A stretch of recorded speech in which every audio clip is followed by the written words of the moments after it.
Welcome, internet. Scratching. I'll never not hear it now. You'll never not hear it. I'll never not hear it now. It's there. I was like, you need to add it to your soundboard. Yeah. I'll find a way to do that. Yeah. Anyways, it's your boy Dad Ninja Dev, joined as always by Donnie. Eat the hype, right? Eat the hype rice. Eat the hype was Reese. right. Yeah. Freudian slip, you motherfuckers. I've been trying to tell you forever. You know what I heard Digital Foundry say today? He goes, it was in the clip. It's on YouTube. John goes, you know what they should really do? Split into two publishing labels and have all the Xbox stuff in that side be exclusive and all the other stuff on the Activision side. I was like, dude, yeah, no, hello. 2 years ago, we've been saying this shit over here for some time now. Yeah. Yeah, this it's not going to work. Well, yeah.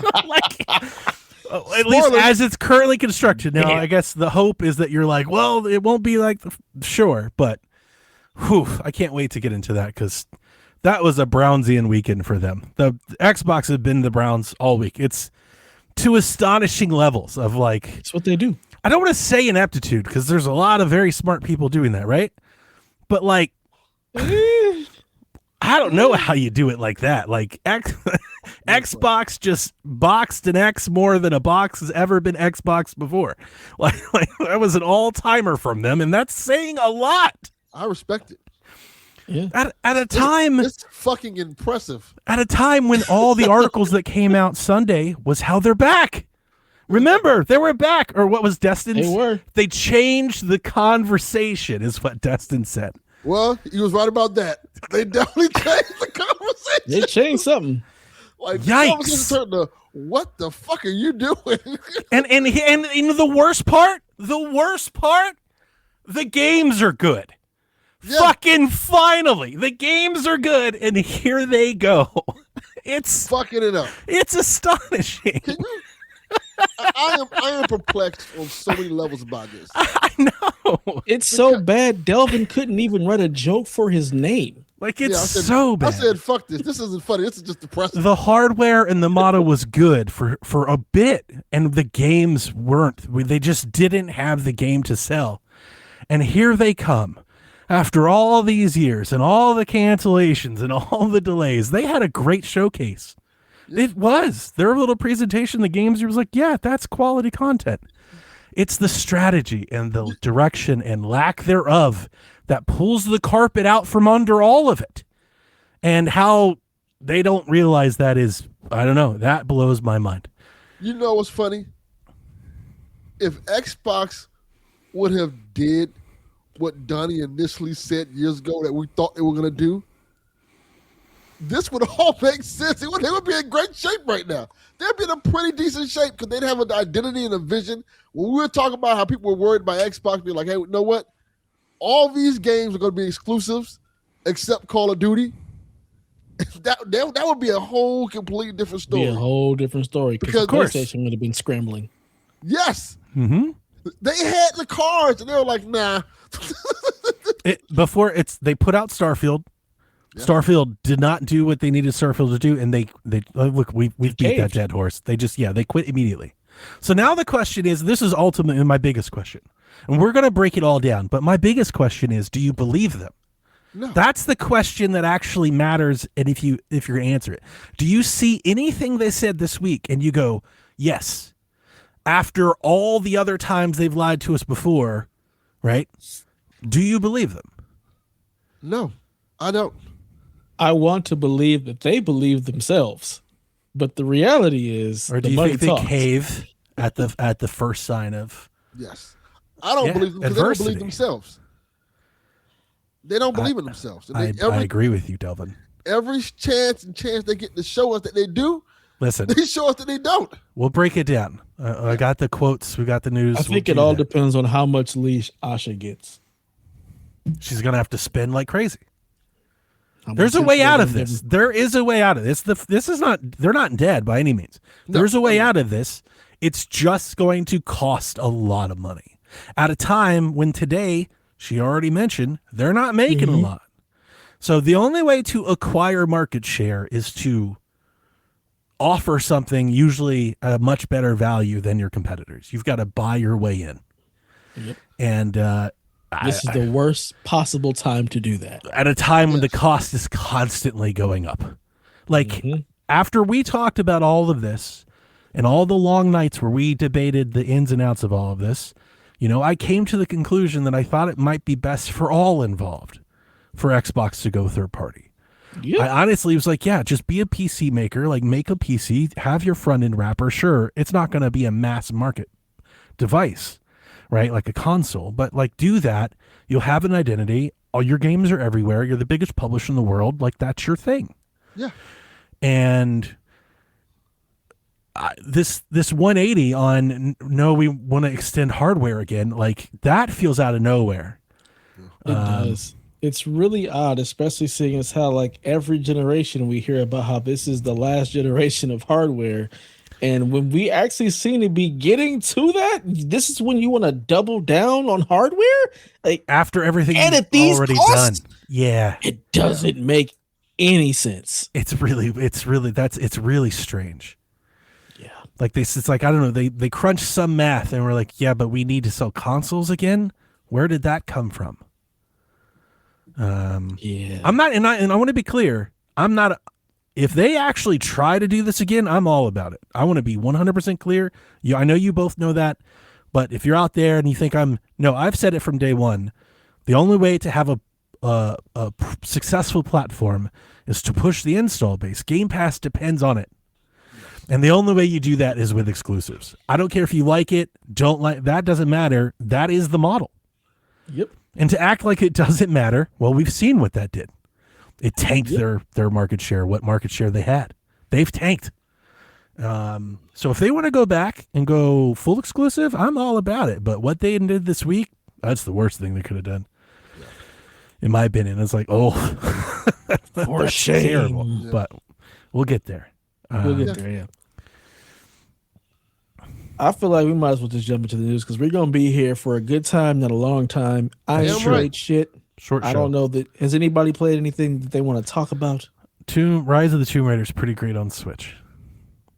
Okay, that's a good thing. Having a good time with that. Says kind of the Rise of opposite. the Tomb Raider. Old ass game. Old game is old. I like some old ass games. Okay I do too. Yes, you do. Both of you.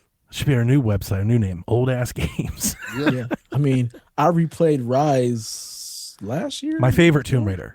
On PC. My favorite Tomb Raider. I was just playing through all of them. Only one I didn't get to is Shadow. I played through both the other two.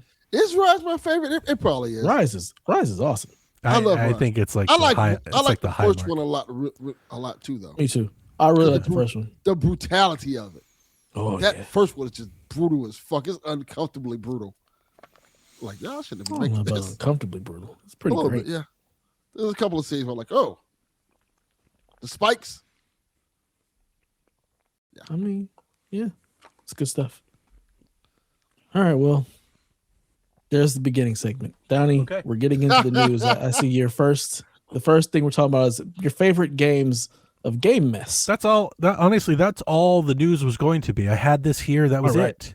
And then Xbox started talking and gave us so much more to talk about. But they should have been shutting the fuck up. I wrote down a bunch of what I think are like the popular ones or the high ones. So if you guys need a reminder, but if you have your own, like I have my own list. I'm not gonna go through my whole list, but I definitely want to shout out, anything that you guys saw. Like, instead of going through all the, well, we could never go through all the showcase and recaps, but instead of going through line item by line item, just shout out anything you're hyped for. Okay. I'm geeking out for Fable. They put up 30 minutes of direct gameplay today, showed off all the different systems, everything you can do. It's 100% Fable, and I'm through the moon. It looks great. It definitely reaffirmed. I bought that special edition. I was like, I don't know, we'll see. It's like a $200 game. It's like, I hope I love it. I want to love it. I want to love it, but we'll see. After watching the gameplay they put up today, I was like, no, I think I'm going to love it. So that's definitely probably top of my list. Yeah. Fable looks great. There's a lot of stuff I saw him looks good. Persona 6 for the little brief second we saw there. Like, oh, that's pretty cool. Codename Veronica. Veronica is going to be a big looks- deal. Be a big deal. All right. Well, I don't really. Senua. I've seen people talking about them having so much liberty with Veronica, which to me totally makes sense. But I've seen people kind of upset that it's not like more 1-to-1. I do think that's a little. I don't think anybody cares. I don't think, based off. Of I don't think enough people know enough to care. That's one, and Yeah. based off how the reboots have been going, I don't think you can tell a 1-for-1 story and to be connected. I think they're killing it. I do think Veronica's going to be way more like a Resident Evil 3 thing. It probably needs to change the most. Yes. Yeah. Mm. Yeah, I agree. I mean, honestly, there wasn't anything that jumped out at me that it wasn't. I wasn't already excited for, like Wolverine. We already know. And those I've are been cool. Waiting for that with Yeah. Control Resident. Do you see But- the gobs and gobs and gobs of blood? That shit was all No. over the place. And Wolverine It's a, Oh, at the PlayStation, doesn't- like there were buckets of blood coming out of everybody. I look right past that. I don't. That's Tuesday.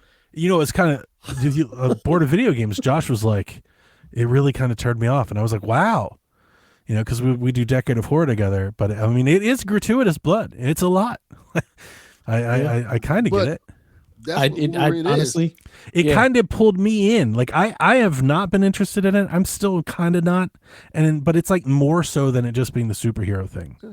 Like when I see Spider-Man, like that just looks like a fun video game. Like I kind of don't feel the same when I see Wolverine. That kind of looks like just like a video game. You know? Mm. I don't know if that makes sense. Yeah. It's just there's nothing super dynamic about. It's not that Wolverine. impressive like Spider-Man is. Like Yeah, he's Spider-Man's not an easy swinging sell. through- Yeah. He's not swinging through the city like it's just like every other third person action. Standard video game. Yeah. It's like, yeah, but that's now probably you've what that got looks claws like. And you're cutting stuff up. So Yeah. Yeah, Wolverine's a different type of superhero. 100%. Mhm. Yeah, He's just a 100%. guy with knives on his head. Like, he's want to be honest. Like, But the Mhm. blood, when they had the showcase, that actually made me kind of like lean in and watch it for a minute. I was like, wow, I didn't expect them to do all that. I want Otherwise, I would have probably kept looking at my phone. Wolverine is that type of character you do that with. Him, Deadpool, those are the ones. You gotta make a game, you gotta get that right. You gotta get the brutality and the violence right on that. Mhm. Yeah, he is the Wolverine. He is violent and vicious, does not care. He's chopping off limbs and stabbing people. I'm glad they're not censoring him. Yeah. Like, I'm glad that they allow him to be as brutal as he is. So yeah, when all of the blood, it didn't register because that's exactly what I expect That's in from the universe. Wolverine. Yeah. Mhm. Yeah. Makes sense. Yeah. But It so would yeah, be there's that. It would be weird if he was cutting people and they just fall down.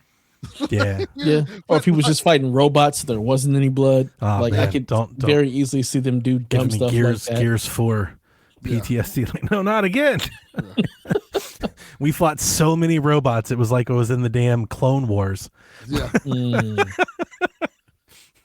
I mean, at least the robots that we're fighting in this, they're like humanoid, like they're cyborgs. Yeah, no, we Like fought they're legit just humans drones. with that's Gears, you were just mowing down R2D2s left and right for like Yep. a third of the game. bad. What the hell sense does that make? Aren't you fighting bugs? Like what? It's Clearly, the I whole don't know thing. anything about Gears. So, It's the whole thing. Yeah. but yeah, I mean, that's really it. There wasn't anything else that like I really popped for. There wasn't anything that I was like, oh. Especially like I like the idea of Stellar Blade Blood Rain, but the reality is I have no idea how far off that is, and I didn't finish the first Stellar Blade, so it's like sure, okay, I'll pay more attention to that when it comes. But yeah, I got a release date. That's cool. It wasn't. I mean, we knew it was coming this year, so. But again, Sure it's looks- nothing that maybe like pop like oh yeah, it's like yeah, I already have that on my list, so we're Gotcha. good. So there wasn't anything that like really got me super You're excited. just sticking to the plan. Yep. Basically. I'm gonna read off a bunch. I'm into Senua, the rename. I hope this new direction is good. I am worried that people immediately started drawing God of War comparisons again, and it's a high bar. I'd love to see it one day. I just feel like you're setting Ninja Theory up. It's expectations. I feel like that's just too Weird bar. it's too high of an expectation. Like you immediately go to the mountaintop and I don't know. I worry. It's not that game. That's I not hope, what the game is. and it's like I'm open to it. I'd love for them to get there. I just, if that's like your bar for is this good or not, I feel like that's, you're setting yourself up not so great there. I did pop for Wolf Among Us 2. We're getting El Paso Somewhere 2. Those are day one games for me. I didn't pop for this, but I'm oddly into Star Wars Zero Company. Something about like, I don't know. There's like this like a board game kind of like, that tactic strategy, like move your units around kind of thing. I feel like with Star Wars that fits really, really good. Almost reminds me of a game I used to play back in like middle school. I was like this, and it does look very Star Wars. Like they nailed the look really well. I feel like in this, like I kind of was digging it. I was like, I think I want to play that game. Let's see here. I of course I loved Fable. Of course I loved Control. Of course I love Veronica. It took me a minute, I think, to catch on with Gears. Like seeing Marcus just in street clothes doing the Gears trot, like felt weird. I was like, this feels weird. Oh, and they changed the I don't know if I really care about this. I saw people complaining about it, but I mean it is different. They changed the the active reload location from where it's always been. Now it's like over by your gun. Like when I don't like that. I don't like it either. I'm like, it is one of those, it's like, you didn't have to, that didn't need to happen at all. I don't know why we're doing that, what we're accomplishing by it. But I don't think I'd be like, I don't like the game because of this. It's like, I'll adapt to it. But once they got in the armor and once it got bloody, I was like, okay. And it's like, we know the Coalition, they're great. Like Gears is going to be great.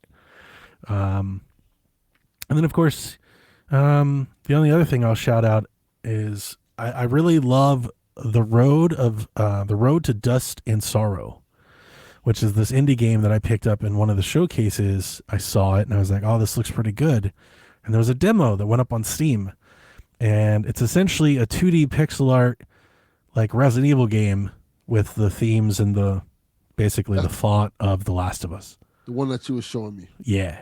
Like you're a mom, you've got a daughter, there's a follow mechanic, you're going around, there's zombies, but it's like 2D pixelated, right? So it's like Last of Us, but if it was made in like 1990.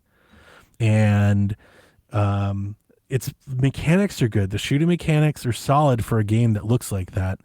And when I say Resident Evil, it's just because you're going to 2D platform, kind of puzzle your way around.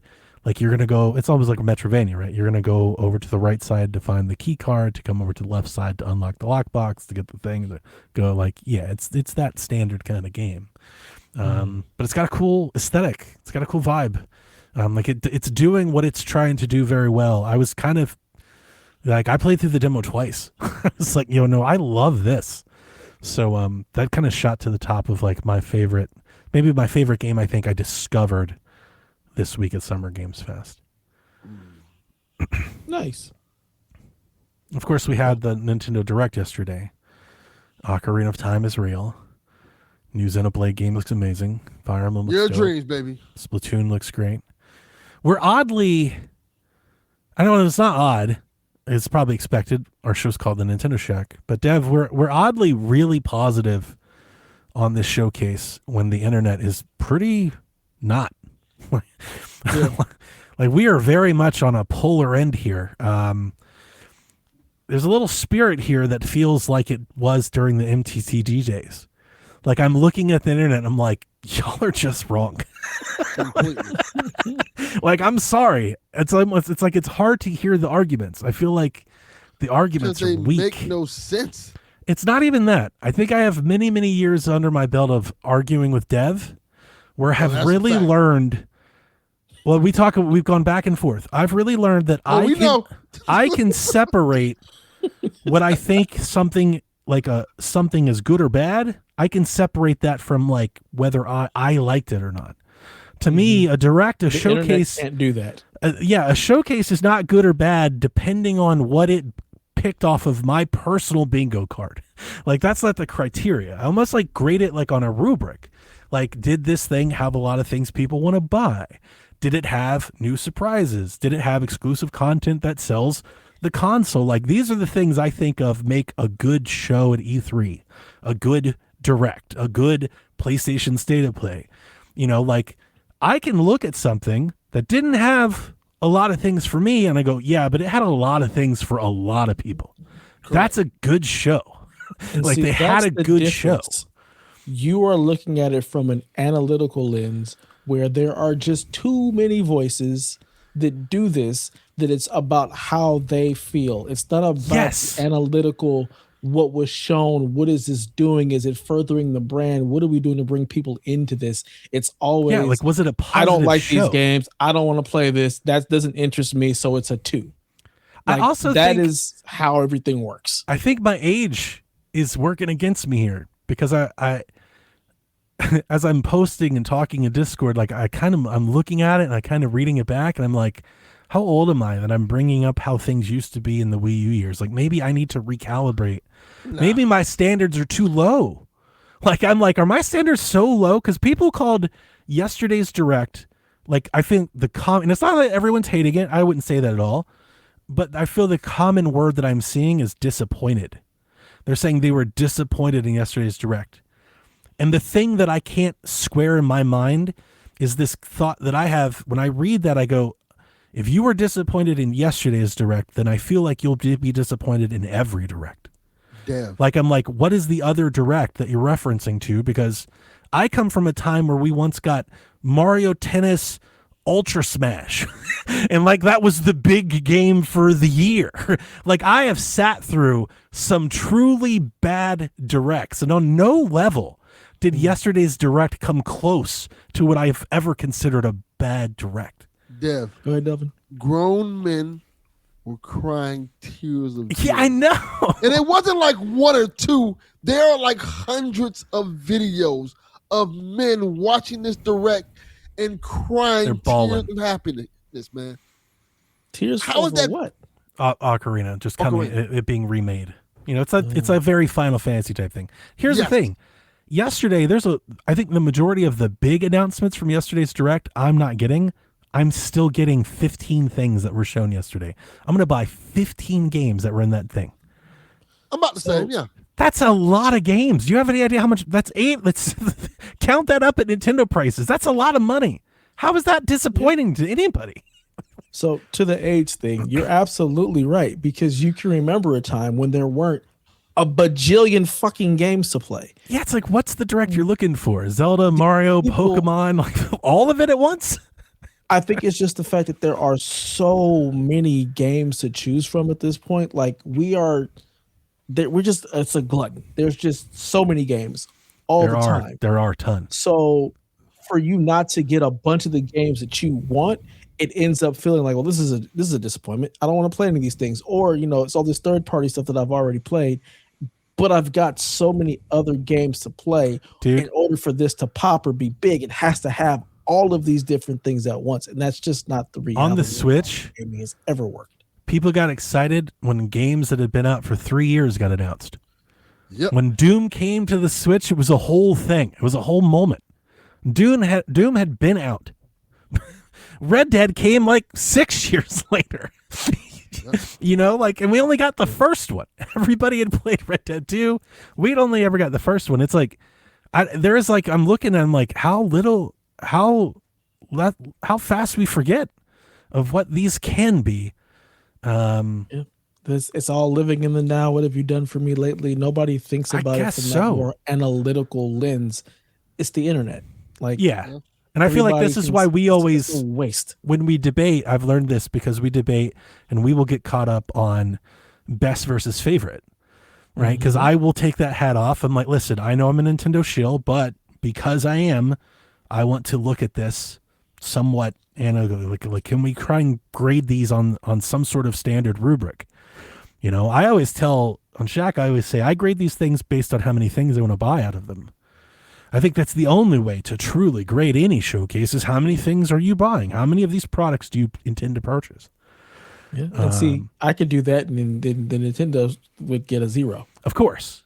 But then, so can you separate it too? Because while you go, I don't want to buy any of that, I also think you can look at the lineup and go, but that was a pretty good show.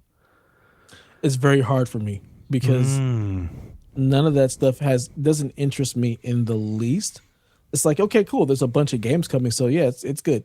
It's fine. Like it's a bunch of stuff, but it doesn't do anything for me. Same with the Xbox show. Like there's just none of that does anything for me. Even I told you the PlayStation show to me was like, That's true. You did. Yeah, you were like kind of meh. Yeah. Like, I actually I think this whole week, I think pretty much most of the main shows I thought were all pretty good. yeah, I've this sat is through great. so There's many lots worse. of It was good a good games week. coming for a lot Like of people. every show had great games. Every one of them. Jeff's show, Xbox, PlayStation, Nintendo. Like I think they were all cooking. It was a pretty good week. Like I told you earlier when you said, dude, there's too many things. You got to give people time to remember. I said, no, this is the exact opposite. We're throwing all of this stuff at you because something is going to stick out for everybody. So you're able to hit so many different people. Even though it's a shit ton of games, you're only going to remember the ones that stuck with you, which is actually the indicator of a good show. Right. There can be a bunch of stuff, but there's something there for everybody, which indicates the quality of the breadth of things that we're seeing. Yep.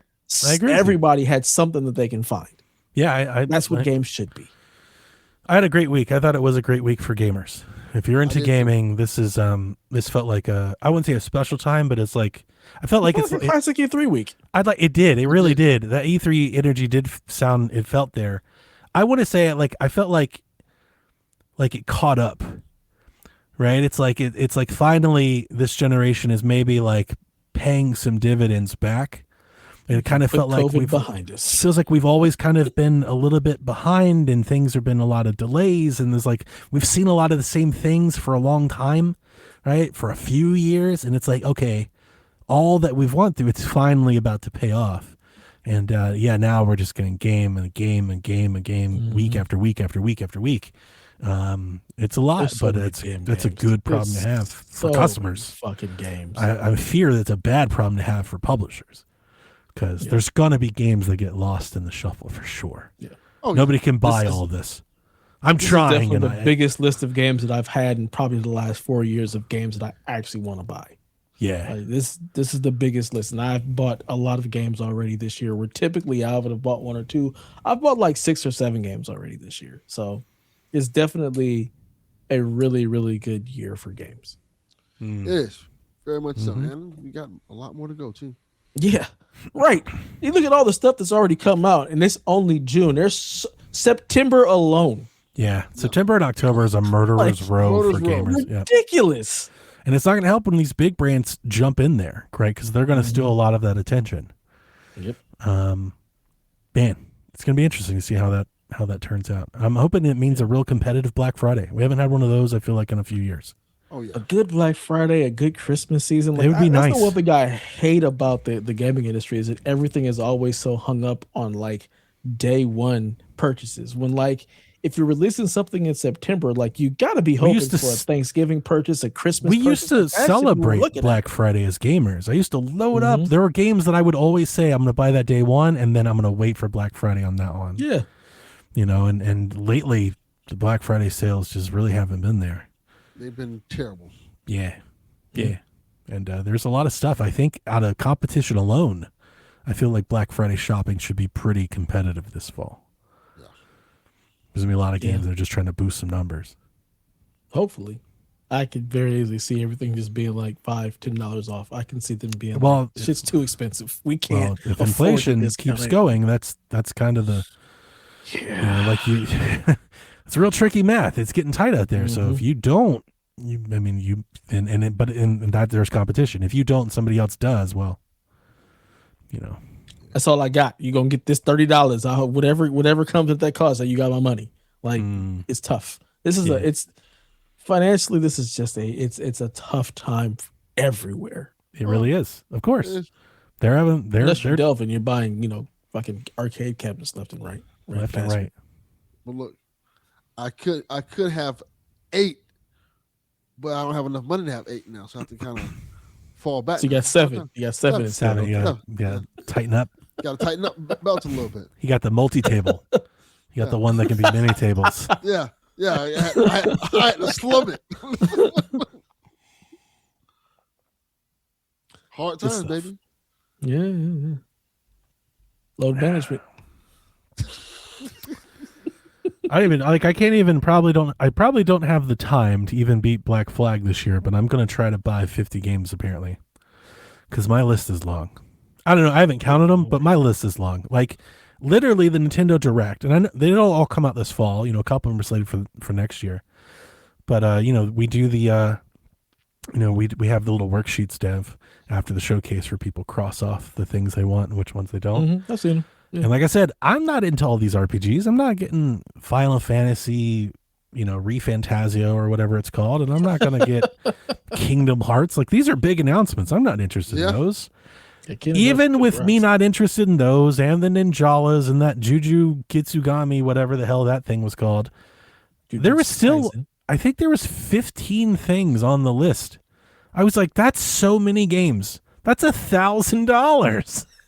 Like, good Lord. That's a lot. But it's like, yeah, but those were the ones I wanted to get. Now I realize I'm the 1% gamer, right? So I'm buying probably a lot more than most people. Mm-hmm. But if you're walking out of that show with like 5 things you want, that's a pretty great show. Yeah. I've walked out of shows where I didn't want to buy any fucking thing they showed. It was like, this sucked. Yeah. I don't know. I'm like off my rocker watching it. Like, it feels like gaslighting. Every podcast that I've checked out, they all say it was disappointing. A day later, I've not heard anybody like us, and I'm like, am I out of, like, you know how I am. Just as I'm analytical about the show, now I'm analytical about myself. Like, wait a minute, am I way off? That's really weird that, like, there's am I out of touch? Felt like the Nintendo show was good. Just the sheer breadth of things that they had there, it doesn't make any sense. Like, when I hear there's Fire Emblems and remakes and fucking Kingdom Hearts, and you top it off with Ocarina, like, it just doesn't. It's weird that people are like, this was not good. I don't understand. There was a time where Ocarina remake alone would have made it a great direct. Alone. Yeah. A logo of that would have made a great direct. Look, what I need them to remake Link to the Past like Death's Door. Do that for me. Can I get that? Ooh, that's good, Dev. That's a good pitch. Like, do that. That's a good pitch. Because Ocarina, I was looking at everybody going gaga for Ocarina. It's the game. Like, it's the game, Dev. But for me, and it's fucking not too sweet, Delvin. We are fucking back. I don't understand that because it's my age. It is. Because Ocarina came out when I was in the 11th grade. I'm old. That's not a game. Dev, you got to stop these shenanigans. Shut the fuck up, young man. Get the fuck out of here, all right? I got to go listen to Nintendo Drive after the show, apparently, because I need some of that energy, Sean, because I'm looking at the world like I am. You know me. I don't care. I'm like, yeah, you can say I'm wrong. You're all wrong. I'll stand here and keep saying it. One of my coworkers, or I'm not gonna say coworker, he doesn't work like he works for me. One of my associates. On it. Is Sean the dev of Carpool?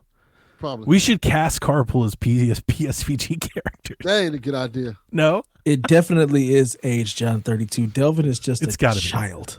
He's a child because he's got whimsy and heart. The way you guys have Ocarina of Time when y'all played that, the Grinch. That was my Link to the Past. So my whimsy comes from then. Yeah, I get By it. 11th grade, like, I was looking for something totally different. And it's funny because one of my coworkers, you've done yourself a great disservice. There's a joke I want to make, but I can't make it on this show. I like Ocarina, but it just doesn't capture me in the same way that Link to the Past did. It's just a different time. Here's a remake for you. It doesn't have that nostalgia. Like, I don't have that drive to go back. It can't be good without it? My younger coworker, it can be good. I just don't have the drive to play it. Like, there isn't that desire to, like, of course, go back and relive this. I was just throwing it out there more like if the first one didn't grab your attention, it's almost like a test. Like, maybe a remake is worth giving, almost like I did with Final Fantasy. It's like, I don't know. They've remade it. Maybe let's revisit that opinion.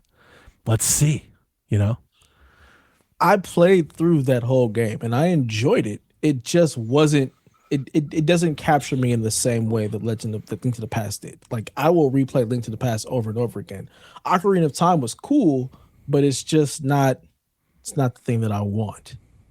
And my younger coworkers, it's funny because they're like, it's cool. They were complaining about how it looked. And And I'm like, I don't understand that either. I saw that there was a lot of people saying like it doesn't look good. And I'm like, we haven't really seen what it looks like yet. Right. I'm like, you saw one little thing, and we don't know if that's a cutscene, like a dream state. Like we don't know the context. We've just seen a snippet. It's a teaser. We got a teaser. I think I'm getting what's going on here. That's all. It's just resonating with the time when he was younger, as opposed to the time when he was in high school, trying to be the cool kid. When it wasn't like even so much that I was trying to be the cool kid. I was just into different stuff at that time. I was into a lot of sports. He was in that. Like I was playing. Age. Yeah, I wasn't. Nintendo was not making games that I was like drawn to at that time. So N64, I had 2 games. Kobe Bryant's basketball.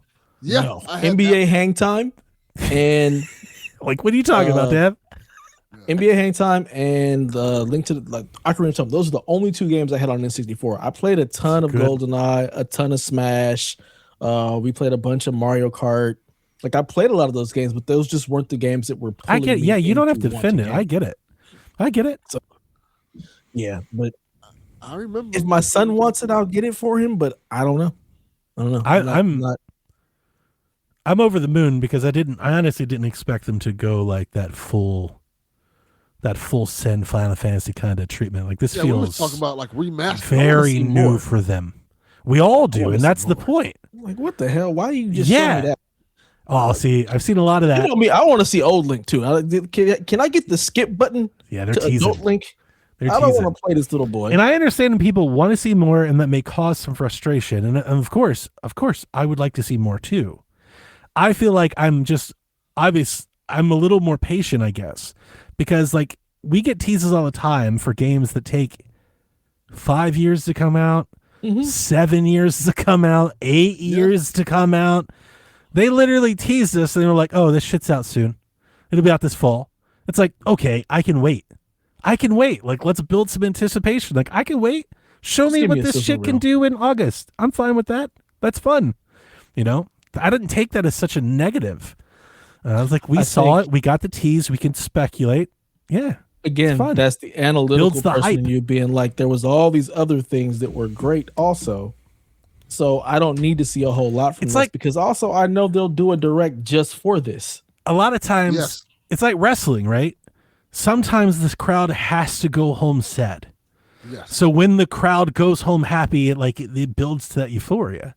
You know, it's like, yeah, they're building to it. They have a marketing plan. They have other games that they want to do. Like, yeah, that's fine. Had they been like, and here's the other thing. I think almost like every Zelda game has been shown with like a logo first years before it ever came out. You know, like we saw Breath of the Wild years before it came out with a logo. And I don't remember people being like, they should have shown us more. It's like, it's in early development. I honestly, it's just got to be just spoiled. It's got to be the leaks. Yeah. It's got to be the leaks. I think them knowing of it. That's the other thing. It's got to be the leaks. It would have hit so much harder if you didn't know it was coming. I don't think people always go back and forth on this. People would not have responded with, "Oh, they should show me more," if they didn't know it was going to be there. To be correct. So I know that, which is why I'm not judging them so hard on that. Like it's like, yeah, but this is the first time they were showing the game. That's what everyone does the first time they show the game. I wish we could go back to a time where you didn't know fucking everything that was going to come beforehand. Like that was special. It was special. I miss that type of surprise. Blame the internet. The one more thing is truly a one more thing. Yeah. It's not we knew this was coming. Cool. Why didn't you show me more? So the leaks never bother me because I feel like I can separate these two things. I think what I'm realizing after this is how many people can't. Like even if they say the leaks don't bother them, if you're reacting to this way, then the leaks, I feel like that's the best excuse. I hate the leaks. I hate it. I want to be surprised. I want to go in and be able to see things that I didn't know was happening. Like that's always been the magic of E3 for me, is seeing stuff that I don't know. That's probably why most of these shows just feel like, it's because there's nothing's a surprise. I already know all this stuff is coming. I don't need more to get me excited about games that I already know about. Like I need that excitement. We disagree a little. Because I feel like seeing is believing. Like you can tell me anything's coming, and even if I believe you, it really doesn't matter until I see it anyway, because the video games are video games. I can tell you, here's the thing, and here's why. as an informed customer of these games, most years, even without following the leaks, I can probably guess a lot of the things that are going to come. These companies are somewhat predictable. Guess what? One day there's going to be a Nintendo 3 or a Switch 3 or a U3 or whatever they're going to call it. Guess what's going to be on it? It's going to be a new Mario game on it. Yeah. Delvin, guess what's going to come? They're going to remake another Zelda game. Yeah. Can you believe it? Shocking. Delvin, guess what? It's going to look really good. Yeah, I can do that now. Do that. And that's 100% true. 7 years from now, 10 years, it'll always be true. Because of course Nintendo's going to make a Zelda game. Like, seeing it means more. How are they making the Zelda game? What's the Zelda game? You know? Yeah, because I'm not going to sit there and overanalyze all of that to try and predict. Like, I want to be surprised. So I'm not going to do that, because the surprise is the excitement of me for these shows. Like, show me something that I don't know is coming so I can get excited. If I already know it's coming and it's just like confirmed, like, that just takes the wind out of they're going to make another sales for me. They're going to make another Ghost game. Yeah. We're going to get another Spider-Man game in a couple years. And if you look at how long it took them to make the last one, and you look at what they're making now, and you add that many years to it, that's probably when it's going to come out. And we'll know long before it's going to be announced, because the internet can't just so keep like stuff just to itself. someone saying that it's happening. It's like, well, yeah, it's probably going to happen, right? Yeah. But it's different when it's like, okay, we know exactly what the game is. That you're expecting, exactly like it's going to be out in this show. Yeah, because it's always like, I hope we get a new one of this. I hope we get one of these. It's time for one of these. And I'm not arguing against the it. surprise. I understand that the surprise offers a bit of enthusiasm and excitement. Yeah. I just wouldn't judge between being able to predict what's coming versus it constantly being in the news. When is this going to show up? I would never factor in how much a showcase was able to surprise me and whether or not I would judge it as good or bad. Like, to me, that's a very personal thing. Like, hey, that surprised me. I didn't expect that coming. That wouldn't even factor in as to whether or not I thought the showcase was good. I would still look at the lineup of things that were included, kind of how I think they're going to do to market. I'm like, that's a good show or not. Whether they were all surprises or no surprises, I don't feel like that. It wouldn't factor in how I would grade a show. Yeah, I'm not going to grade a show. That's just not something I want to do, because I also think that just kind of takes away from all. Like, my approval disappointment doesn't factor on whether or not I was surprised. That will get me. Like, again, most of these shows felt like meant to me, because they're just they've leaked everything. Yeah, like it just takes away from the whimsy for me. So I think that is nostalgia, right? Like, but that's just nostalgia for how it used to be. We've got to look at this. I'm not trying to tell you not to do that. I want to be clear. You do whatever you want to do, Dev. I feel like where we are with games now, and them taking 5 to 8 years to make, and hundreds of people, and having media and the internet and social media, like, the desire for that to be the expectation has just got to be at an all-time low. Like, there's no way you can make a $200 million video game in 5 years in LA and nobody find out about it. Yeah. Like, you have a whole bunch of people that are like, they're going to tell their friends, and eventually someone's going to talk to a media person. They're going to, tweet about it, Like, it just seems really, really hard to hold that line. I don't disagree with you on that, but the problem is there's just too many voices now. That's the biggest difference. Yeah. Everybody, there's become too popular. There's too many voices. Too popular. Too many people. Yeah. Some of y'all need to shut the fuck up. That's what Dev's trying to tell you. Yeah, I do think in the magazine days, word just didn't get around as much. There wasn't social media. Right. There wasn't this constant. You had to find it. Clicks. Mm-hmm. It didn't find you. You can't escape the shit. You're right. If we can't podcast and talk about the news and not know about this, we can't. It's in the news every day. Like, to do that would be like just acting like it doesn't exist, and I'm just not going to do that. You can do that. I'm just not going to do it. I feel like that. I almost feel like you're lying to yourself. You can say you don't know it, but if you're online, you probably know. Like, that's you're going to see it. Why I'm not on social media. Like, I don't have a lot of social media apps on my phone. I don't have Twitter anymore on my phone. It's to try to escape some of that. So that there is some surprise and there is some genuine, oh shit, versus, yeah, we've been talking about this for weeks. It's everywhere. Can't escape it. I'm trying to be able to create more of that. I'm not constantly berated with all of the information all the time. There can be some genuine surprise and some genuine excitement because holy shit, I actually didn't know that was coming. Yeah. Yeah. I didn't know Godzilla was coming. That was a surprise. I was like, oh shit, look at that. I still don't know Godzilla was coming. What? There's a fighter series for Godzilla back in the Xbox, like PS2, GameCube days. That's the shit that Rude Days keeps posting. Yeah, so Atari's doing a remaster for it, and it's just a fighting game where you pick your kaiju and beat the shit out of each other, but you do it in a city, so you can like step on all the apartment buildings and shit while you do it. It was, I call it like, I feel like this is the epitome of a Suda 6, which I loved because when it was announced, I saw so many people that were also like, holy shit, I played that when I was a kid. I had no idea that we all had like the same budget game experience, but apparently a lot of our gamer bubble played this game. It's a fun, dumb game. It was better than you thought it ever was. And I think that's why we all remember it. Because it's like, I got it out of the bargain bin, and it's one of those bargain bin picks that's like, it over delivers. You're like, I don't know, maybe this is going to be good. And then you play it and you're like, oh shit, but it is kind of good though. You know, the opposite of like a game mill. Correct. Yeah. Yeah. It didn't look like it'd be good, but it was pretty good. So I like that. That's pretty fun. But yeah, I definitely enjoyed, I enjoyed the week despite the commentary.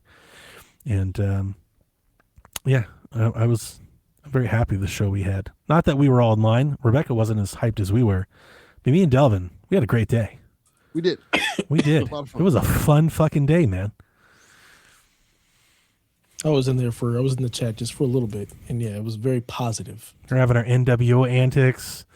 We had good jokes going. Who changed my name to Big We had Sexy? new people show up in the Discord. I was like, who are these? I was calling them spy. These were dev spies. Fucking assassins in here. Like, who the hell is this person? I ain't never seen you before in my life. We had so many inside jokes going, and maybe that helped the direct. I don't know. You know, because I'm like, we had a really good day. We had a really good time. We were all pretty happy. That podcast is not disingenuous at all. No. We were pretty over the moon. And then it goes up and, you know, you see the articles and the headlines and the reactions and the pods and the vids. And I was like, shit, everyone's mad. This is ridiculous. And it don't matter because Nintendo about to make money hand over fist. And that's so. All of you people are idiots. The thing that we talked about on Shaq, it's like this same thing happened the last time they had a direct. People didn't like Pokemon and they didn't like Pokopia and they made fun of Tamagotchi Life. And why is Tamagotchi Life here? And then what happened when those games came up?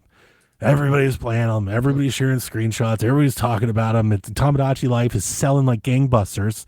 You know, I have to hear about Tamagotchi Life from my daughter. Right. Oh my. So God. It's like I'm kind of just like I don't know. It's that's the part that I can't understand what success looks like, and I feel like that's the part that I can't get over. It's like tell me what would be good then. It's almost as if the internet just doesn't know what to do. Just can't be happy. Just can't be happy. That's part of it. It just can't be. Also, like it's impossible. People have short attention spans. Yeah. They have really short attention spans, and it's now become a thing. Whereas, what have you done for me lately? Like you come up with a hit, they're like, oh, that's all done. of Nintendo's games are coming out soon. All of them are lately games. And if it ain't for you, that doesn't mean it's bad. Star Fox is dope, Dev. There's a demo. I played it. Oh, it's so. Did you like it? I played it before the show. It was cool. Yeah, I thought it was great. Star Fox. I was like, this. At first, I was like, who the fuck is James? Who is this? I was so confused. I'm like, James, and they keep calling him James. I'm like, what? Who is this nigga? What are you doing? I was so confused. Oh man! Do you like the cutscenes? I literally thought I was like, yeah, I was like, this looks cool. Great. This looks dope. Yeah, I'm so excited for it. It's real good, Delvin. It's real good. I was like, oh shit! Not the Star Fox I remember. Like this. They're cooking. This is something. So Dev, I'm taking that and the Ocarina of Time and look at what they're doing with that, and it's like this is. I feel like I'm really excited because I'm like, this is uncharted territory. Mm-hmm. This is like a new Nintendo. I don't know what the fuck they're doing, but they've just turned a page Because this is not like they the got some games good they've hardware. made. They're like, we could actually do something with this. Yeah. We don't have to just put out something. We've been doing that craft a good 3DS, Wii U kind of thing for a long time, and it's like, yeah, it's like suddenly everyone got new engines. It's like, whoa, what is that? Yeah, particle effects. When did you learn how to do that? You know, like, yeah. I think that's really exciting. That's like, for me, seeing Star Fox mattered way more than Nate the Hate ever saying a Star Fox game was coming. Yeah. First of all, your name is Nate the Hate. Get the fuck out of here. Hey, I stand with Nate. So I just hate his name. It just sounds I get terrible. That's not get the fuck out of here. But yeah, Star Fox, I was pleasantly surprised. I was like, this feels like Nintendo grew up. Like, yeah. This is more enticing. So, last time I called it, it's like they skipped a generation. Yeah. So as much as I'm not like super intrigued of Ocarina, I want to see what it looks like. It's a curiosity. I'm very, very curious to see what it actually looks like in action. Yeah, it's like they went from the PS2 to the PS4. Yeah. It's like, whoa, wait a minute. I wasn't expecting this yet. You know, like, yeah, I was caught off guard more by that alone. And these two games are coming out early. You know, it's like, I feel like Fire Emblem's biggest issue is that Fire Emblem looks like a Switch 1 game. Like a really good Switch 1 game. And next to Kingdom Hearts and next to Ocarina and next to Star Fox is like, okay. Yeah. It looks like Fire Emblem. And I feel like that's the reaction people are having. It's like, that's cool. Like even Xenoblade looked dope. Yeah, it can be very difficult when you have such a breadth of this looks like current gen and this looks like you're still way back 3DS here game when you were behind the current gen. Like, yeah. So anyway, any other games that you guys had you want to shout out? Anybody play any demos or anything? I typically don't play the demos, but I'm excited for the Minecraft Dungeons too. That's something I can do with the kids. That's a pretty fun time. Yeah, we'll have a good time there. But I mean, there was something in pretty much every showcase that I'm gonna buy.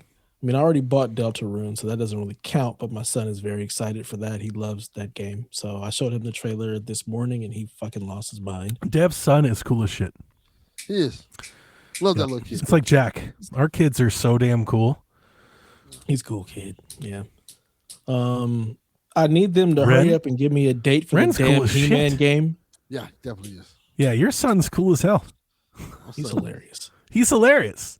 And he's into all this stuff. He can mod everything. And he's like breaking shit. And he's like ripping. And I'm like, yo, what's up? Go off, kid. He out there doing his little podcast. He's got his podcast, music. And I'm like, yeah, look at him. Yeah.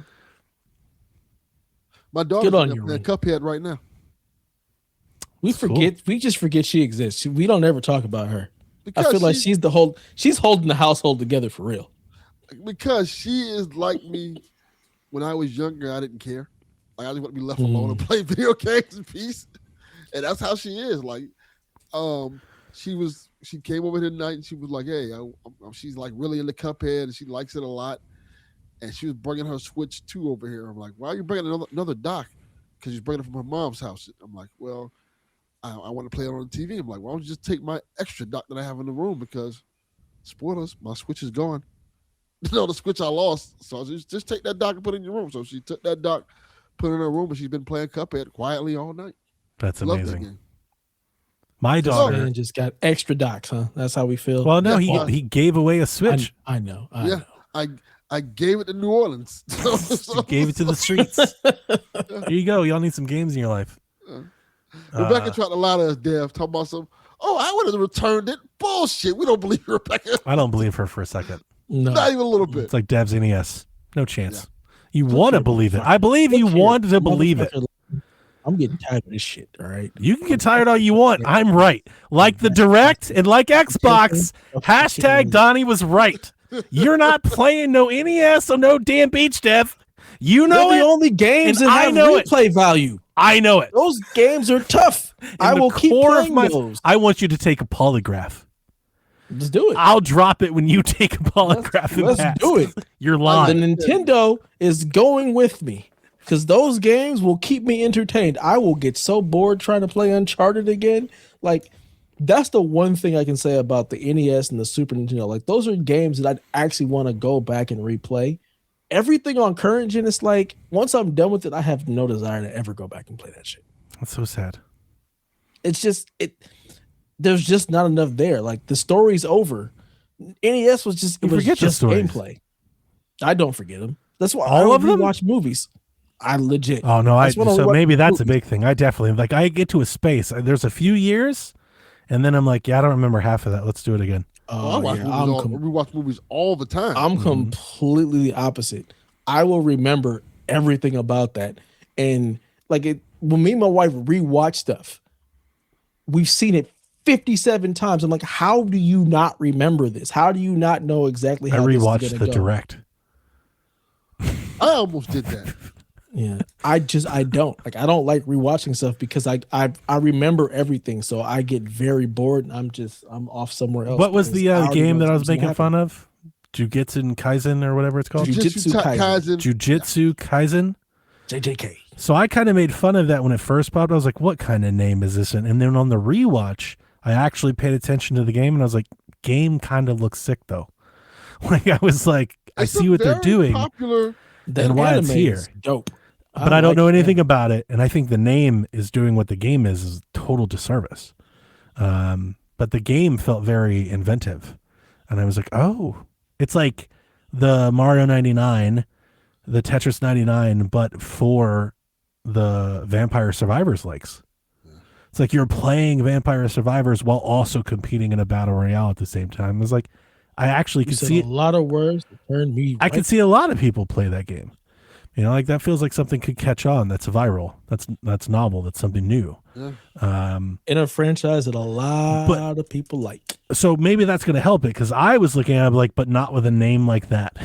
Not when it's called Jujutsu Kaisen Melee thing. Completely outside of that thing. That's true. I don't know anything about the bubble.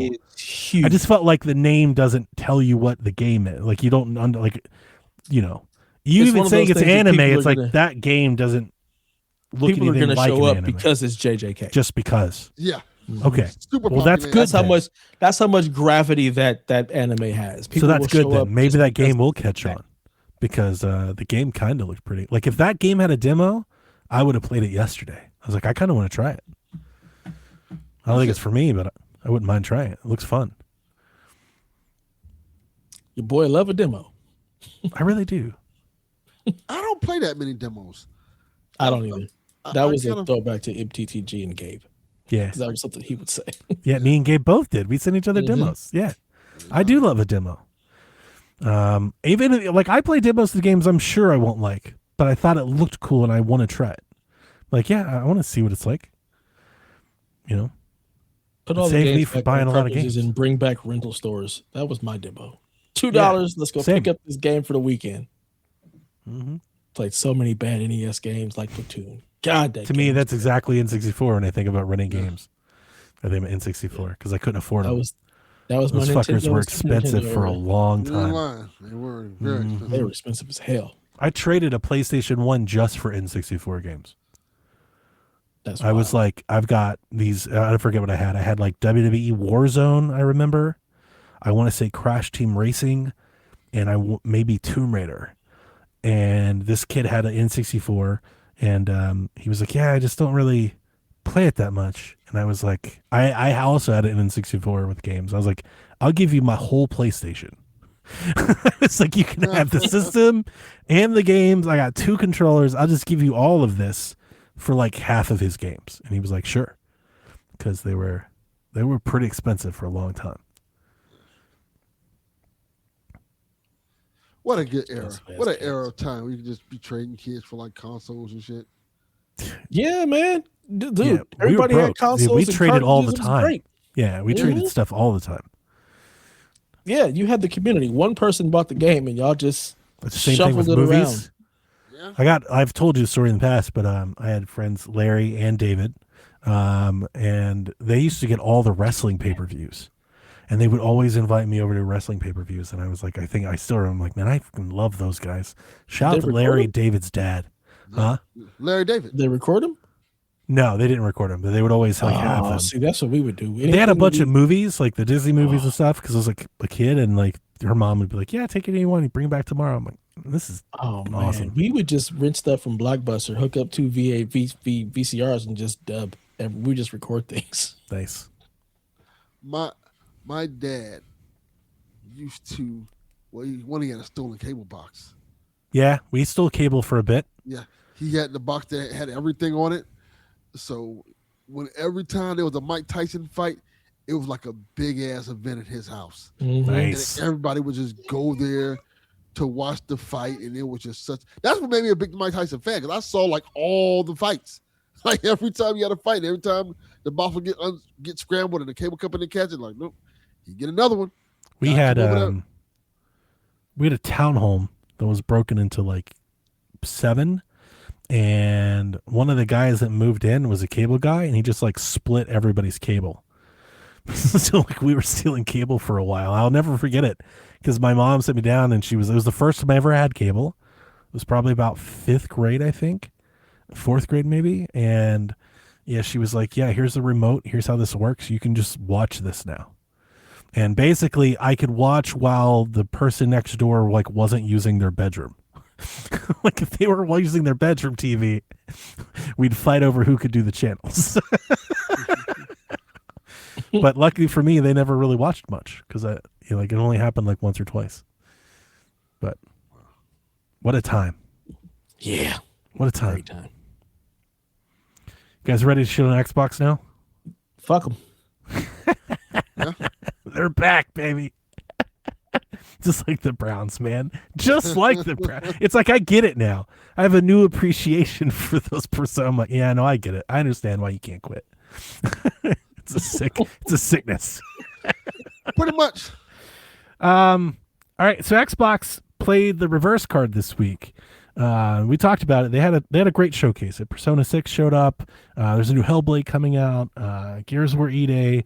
Halo looks fantastic. They think they had a great showcase. They announced a 25th anniversary Xbox Series X. No date and no price. So I don't know what that means, but it's see-through. It's see-through green. And at the moment, you can stare at it in the box. Because I don't know. It doesn't look great on the hardware front. And Halo, Gears E-Day, and Fable all got collector's editions. So you'd see this is a good day for Xbox, right? Like this, they're building some momentum. We're about to turn it around. Changing the conversation, Dev. And then like Xbox can only Xbox. They changed the conversation. Right. Nobody's talking about any of that, because they have announced that certain things will be exclusive. During their showcase, it was announced that Gears of War E-Day and Clockwork Revolution will be console exclusives, they say, indefinitely. They're saying they're just going to be console exclusives to the Series X. You can still play them on PC, but you're no longer being able to play them on PS5, or if you thought they were coming to PS5, they're not. It's been confirmed they're not coming to PlayStation or any other platform, Switch or anything for that matter. All of the other games they announced, which were many, like State of Decay, they announced like Halo itself. The footage was captured on a PlayStation 5 Pro. Yep. All of those games are still coming to PlayStation. So I'll just keep reading. So this news came out. Grubbed tipped this in the middle of the night from the Giant Bomb couch after dark. He was streaming a live stream, and he said, "You know about Gears? There's a PlayStation 5 version ready to go, and it's not happening because they just changed. Like it just happened in the middle of the night." And it looks like that is the case, because when we woke up the next day before the Xbox showcase, store listings across the web were going up for Gears E-Day, including PlayStation 5 versions. Yep. Xbox's own stream of the game included PlayStation 5 logos in it. And we got reporting today from Bloomberg that apparently it was supposed to be included. Halo was supposed to be included in the PlayStation showcase. And then Xbox in the last minute had it pulled. Give me that. Yank that back. Give me that Kicking beat, my ball and fool. going home. So let's just recap before I keep going. At the start of the generation, Xbox announced a bunch of games and bought a bunch of studios saying it was about building exclusives for Series X. People bought a bunch of Series X's. Those games were delayed or canceled or didn't make it. And then Xbox went to the couch with it's just going to be 4 games that IO said it wasn't. And then all of their games started going to PlayStation. It took like not even a year. All of that happened. And then in the same generation, we're still here. Now we're going back the other way. Yeah. It is possible. I understand that this is not the masses. A very likely, very niche group of people I'm about to describe. It is possible that someone bought a Series X for Gears, the next Gears game, sold it for a PlayStation 5 when Xbox started putting Gears on PlayStation 5, and now is being told, no, you'll still need that Xbox, though, if you want to play Gears E-Day. Yep. Crazy work. Those people will probably buy a PC and say, fuck you, Xbox. If anything, I would imagine if that person exists, and I realize just an analogy that I'm making to make a point, it's probably not a lot of people. I imagine that person would be like, fuck it, never mind. Yeah. That, like that, I would imagine that'd be my attitude. It's like, never fucking mind. I'll just play Wolverine instead. There's not a lot of things to choose from. That was my thing. I was that person. I'm like, hey, I got rid of my Xbox. I'm going to be able to play it elsewhere anyway. And they're like, oh, well. And you can't blame anybody for doing that because that's what they told you to do. Yeah. That's the point. That's the part that makes me angry about it. But let's keep going. Chief Strategy Officer Matthew Ball was interviewed by Chris String at Summer's Games Fest. It says more exclusives are coming, but live service multiplayer games will continue to be multi-platform. They say that they want players to expect a reliable pipeline that validates historical investment in Xbox as a platform, and they want to keep them as Xbox players moving forward.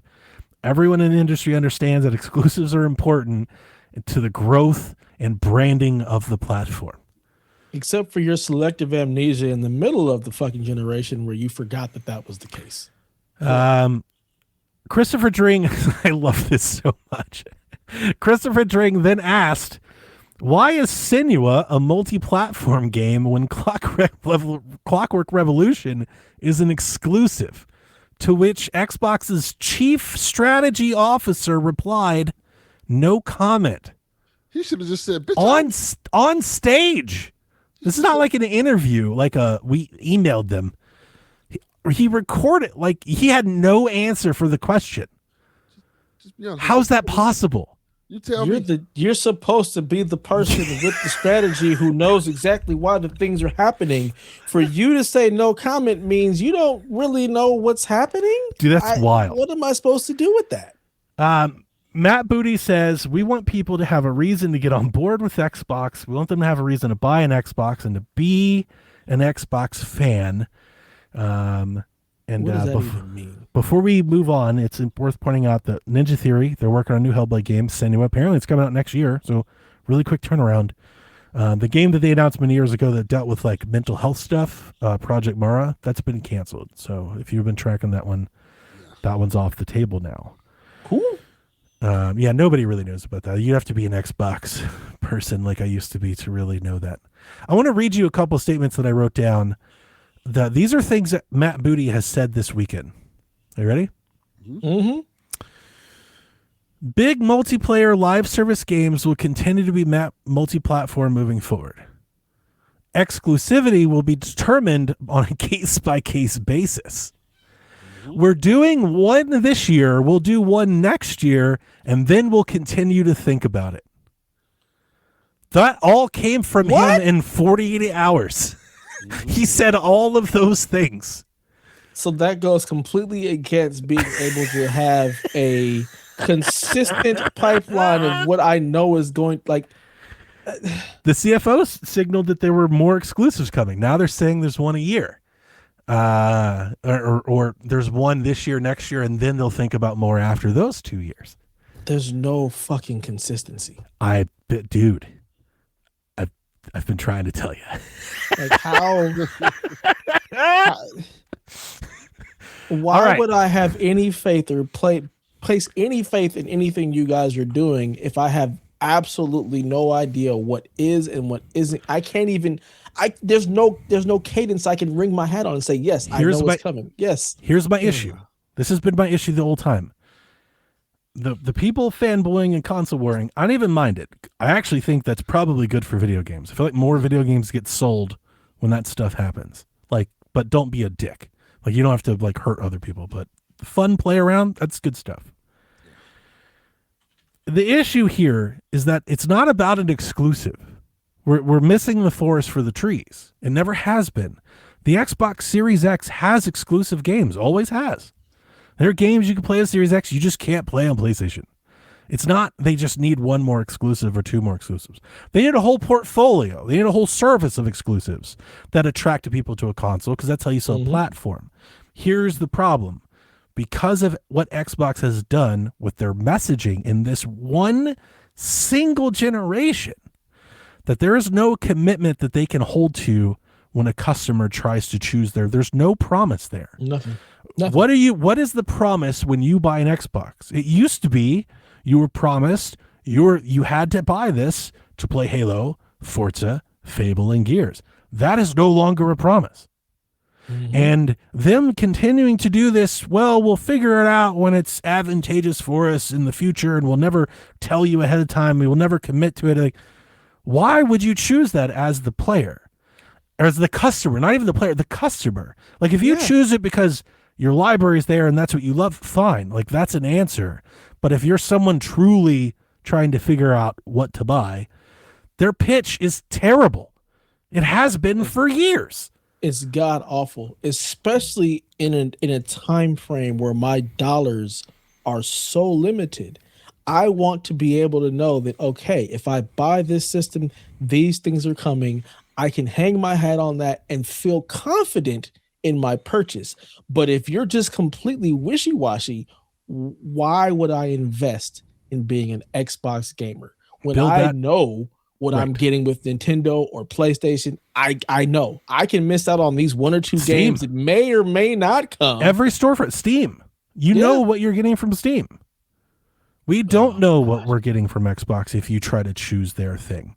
Now, that doesn't mean it's not worth doing. I've told you if they want to rebuild the platform, if their goal is we want to be a player in the console market again, then you need more exclusives than one game a year. You got to do the whole lineup. Like, I'm not angry that they're doing exclusives. If they want to sell Xboxes, they have to do exclusives. Stand on it. Stand like, then fucking, if we're going to pull the trailer and then fucking, guess what you don't do? Don't make the decision at 11:55 the day before your big show, then put out trailers with PS5 everywhere, and then take the shit down, and then have to respond to Don't do that. That's the worst thing you could have done. It sounds like there's some bullshit where they're trying to make everybody happy, and that is not the way you do business. You're gonna piss off some people. Stand on something. This is what you can expect from us. If you're mad about it, then go over there. Otherwise, this is what we got here. And if you're rocking with us, rock with us. Otherwise, I saw people saying like, hey, cut them some slack. They made this decision in the middle of the night. It's like they're in charge of making. They've had all year. If they didn't, here's the thing. If they decided at midnight, this is where we want to go, then as a leader, you have to realize we can't do this in 12 hours like swiftly.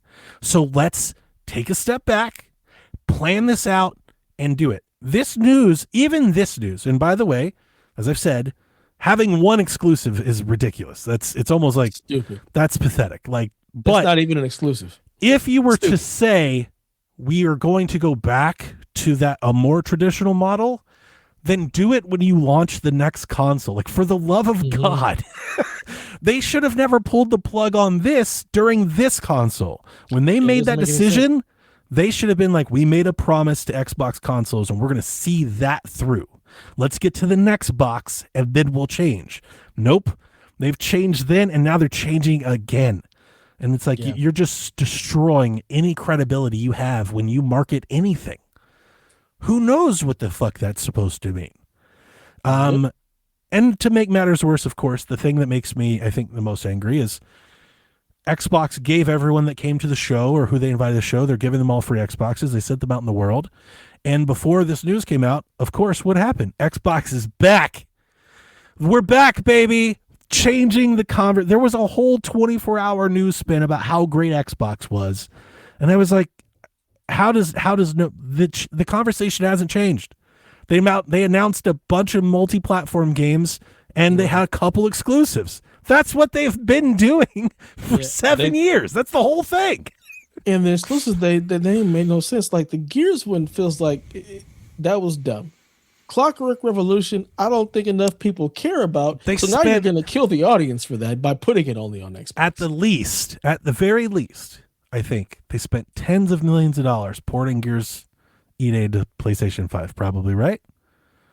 I mean, who knows? It might have been the lead development console. Like if it takes PlayStation. Let's say if it takes $300 million in 5 years to make Gears E-Day, how much money do you think it costs to get Gears E-Day working on PlayStation?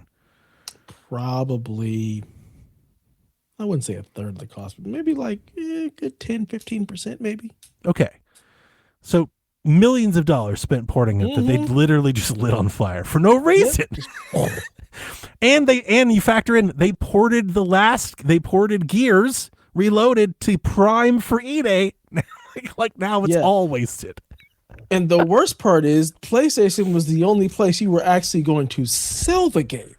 Because anybody with any sense is I'm gonna get it on Game Pass and call it a day. I wanna be like they're seeing what they need to change. But it's like, but again, just like with the last Xbox regime, but how they're executing the change is ruining it. You know, it's like the direction is sound. If you're like, we want to sell Xboxes, we need to make exclusives. Great. You're right. Good on you. And then they're like, here's the plan. One exclusive year. It's like, what the fuck are you doing? And we can't even afford to make fucking Xboxes. And they announced an anniversary console, no date price.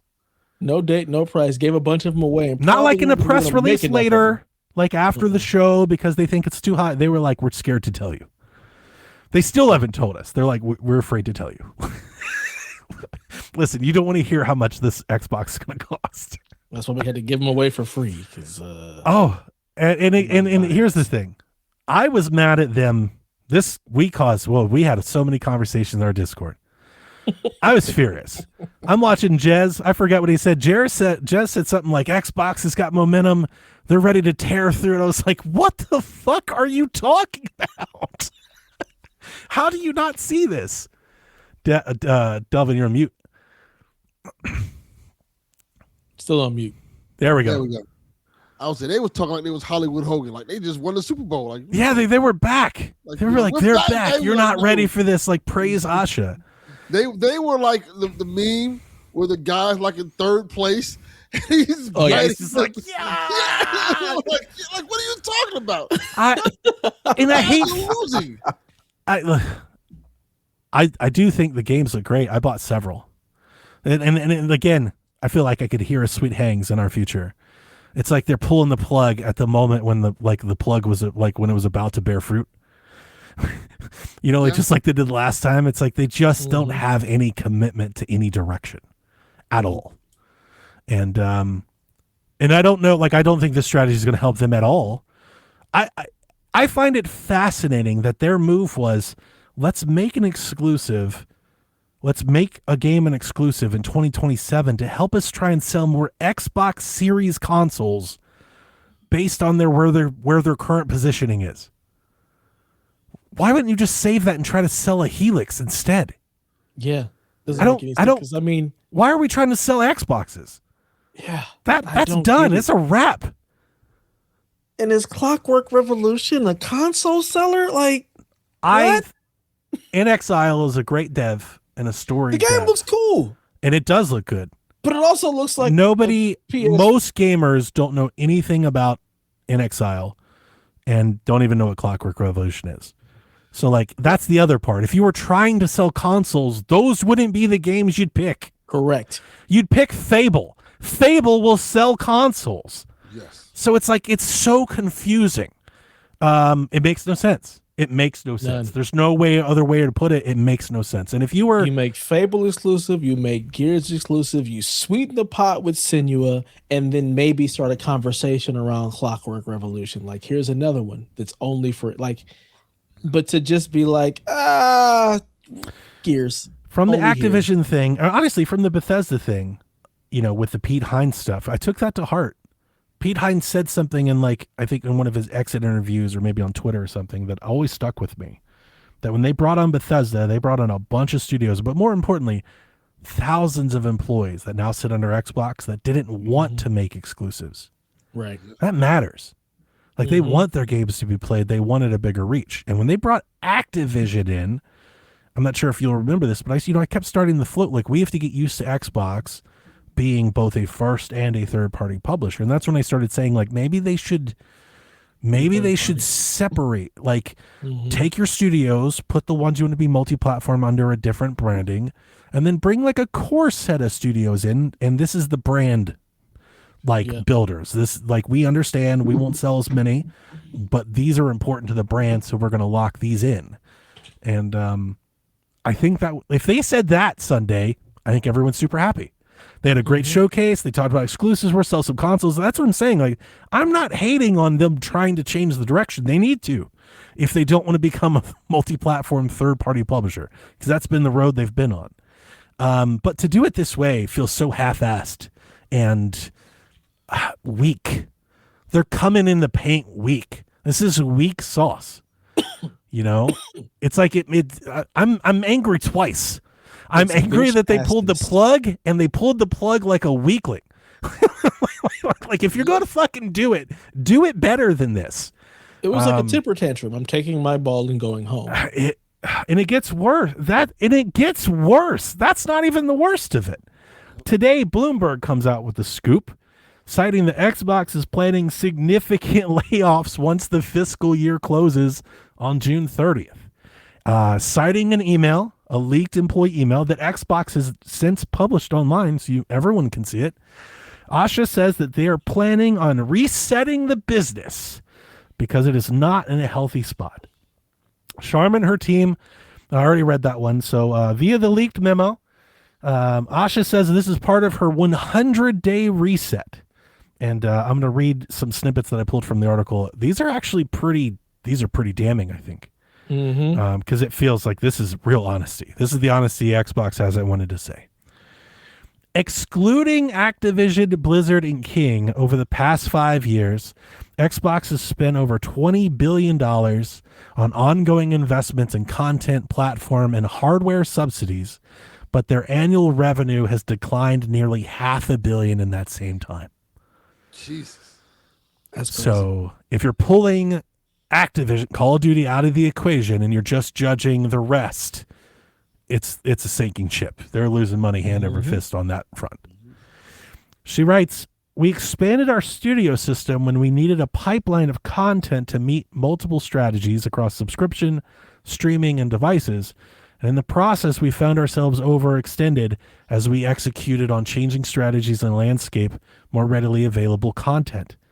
We are the fortunate stewards of industry-defining franchises that have enormous potential and player demand, but we have not adequately funded them to compete and win.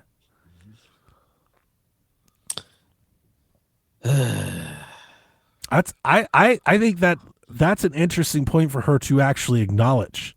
Yeah, I'm glad that they're saying it. Because under Phil, it didn't feel like they wanted to win. They wanted to be accepted. Yes. And that's not how this is done. Like Peter Moore was like, you accept shit, you can suck it. They were there to win. Steve Ballmer wanted to win. They were hyper competitive, so they fought hard for customers. That's why we all look back at that as like a golden era. We had so much player choice because competition was fierce. That has been missing. I think that is a fair criticism maybe of Phil's reign. He seemed like they just generally wanted to be liked more. Yeah, he was nice guy, Phil. He was. Yeah, like we want these people to make whatever they want to make. It's like maybe you shouldn't.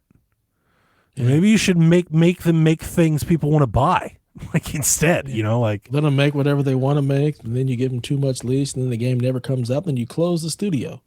Yep. gave him like some structure and said, make this fucking game, get this shit out the door, maybe you'd be in a better place.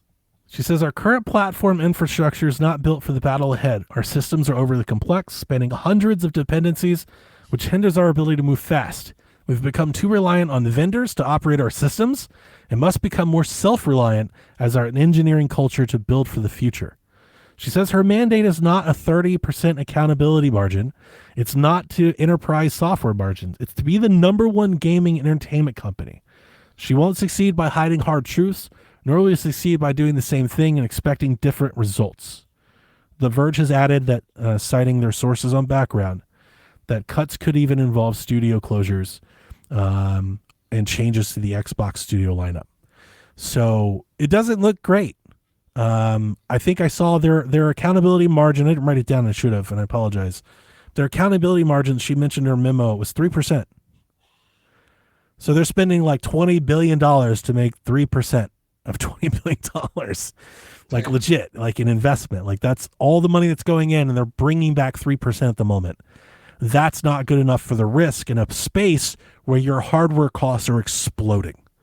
I wish I had that up. I didn't. She did talk about that actually. Let me see if I can pull it up really quick. Yeah, here we go. We are in a hardware component crisis. When I joined as CEO in February, the price we paid for console storage was over 2 times as high as we paid last fall.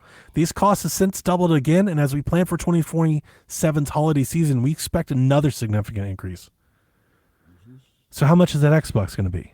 The Xbox that you're now making Gears exclusive to try and sell. $1 million. Yeah. Too much. That's why I said, like, you're doing all of this stuff in the worst possible financial time to do this. Like, you're shooting yourself in the foot. Yes. Be third party. Make games. You already have all the studios. Stop worrying about hardware. Put the games everywhere and be like, Xbox is gaming because we make all the shit.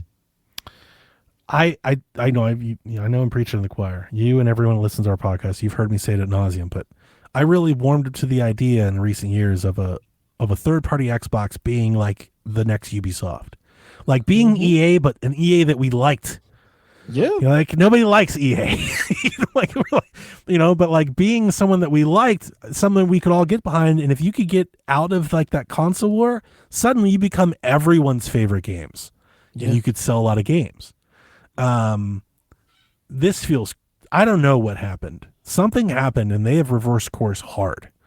And like there's either got to be a mandate, like either it's personal, or I don't know. They just realize probably what I've always said is I think if they were to ever truly pull away from the console share and the store model, they would have to close a lot of things. Because I don't think their games alone can't justify their size. They have too many games that don't sell.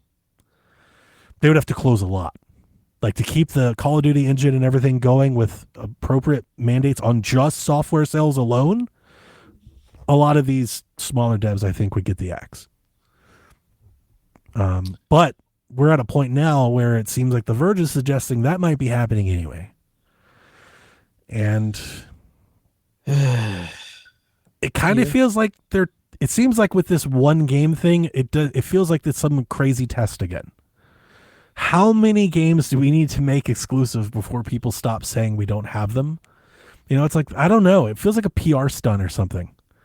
Like this doesn't feel real, like really well thought out, like really believed in, really supported. Like, I don't know. Because if you really wanted to sell consoles, just like you said, Dev, then why are we putting Forza? Why are we putting Fable? Why would you do that? You just bring them all back home. And you'll sell more consoles starting tomorrow. Now, the question is how long and how many do you have to sell to make this work? That's the part that I've always said. They're so far away from that number. Yeah. That's going to cost billions. How long can you hold out? Like how much leash? How much money leash do you get? Is Microsoft willing to let you burn? If it's a lot... knock my socks. Go after it. It feels so dumb just to say we have a box. They want to when have their cake and eat it too. we could just be the largest fucking third party public. Like, we make all the games. This is why the Helix thing made sense. Y'all gotta You go get- through us. You get out of the console thing by still kind of having something to sell. We all talked about it. We all realize it's not ever going to be a console. It'll be more expensive, and it just doesn't appeal to as many people. But that doesn't mean it's not worth doing. At least it makes their direction make sense. We're putting our games on everything. We love PC. We have a PC that you can play. It plays our Xbox games the best. Yeah, you can run Steam on it. We don't care because we make Windows, right? Like, yeah, that's a message. That's a message. It's not going to give you 100 million devices console share message, but it is a message. I don't know what this message is at all. It's a message of we don't really know what we're doing still. It's like suddenly in 2027, they want to sell $800 Xboxes. Why? To what end? Who's buying that? Like, I can't wait to see what it looks like next year. How many people actually bought Xboxes? How many people are buying PlayStations? Like, these things are so damn expensive. PlayStation had numbers. Their quarter hardware sales dipped 50% after the price increase. Yeah, to be expected. Of course. Xbox should sell more. I know this is not saying a lot, but just remember, there's going to come a fall quarter this year, or maybe the winter quarter, where Xbox talks about how they've sold their hardware business is going to be up like 100%, right? Because GTA is coming out.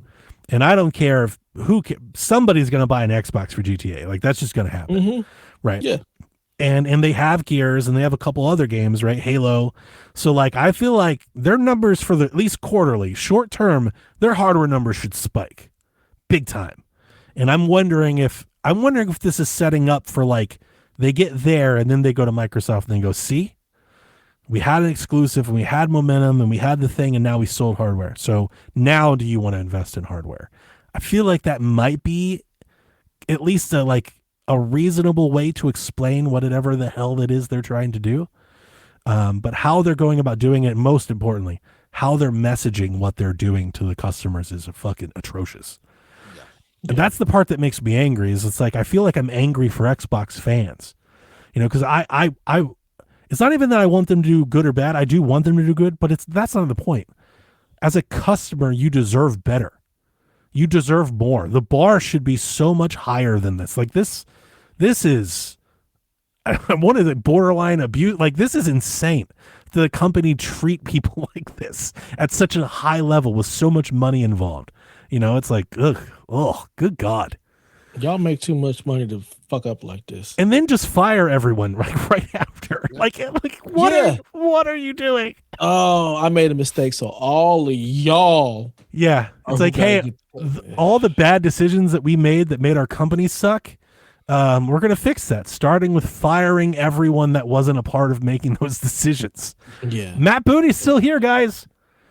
It's so bad. It's such a bad read. It's so easy to throw stones at this. And again, I'm actually genuinely upset about it this time because the games are good. Yeah. The games are good. It'd be like if the PlayStation 3, right, in the early years when they were behind Xbox and Xbox was killing it, right? It'd be like if PlayStation was like, well, you can't beat them. Let's just go ahead and put Uncharted on the Xbox. It's like, no, PlayStation was like, we got this. We're staying in this race. And they kept their heads down. Yep. Where is the energy? Like, is it just Americans? Like, we just don't know how to. I don't know. Because Nintendo and PlayStation, they're both like, we just gonna do our thing.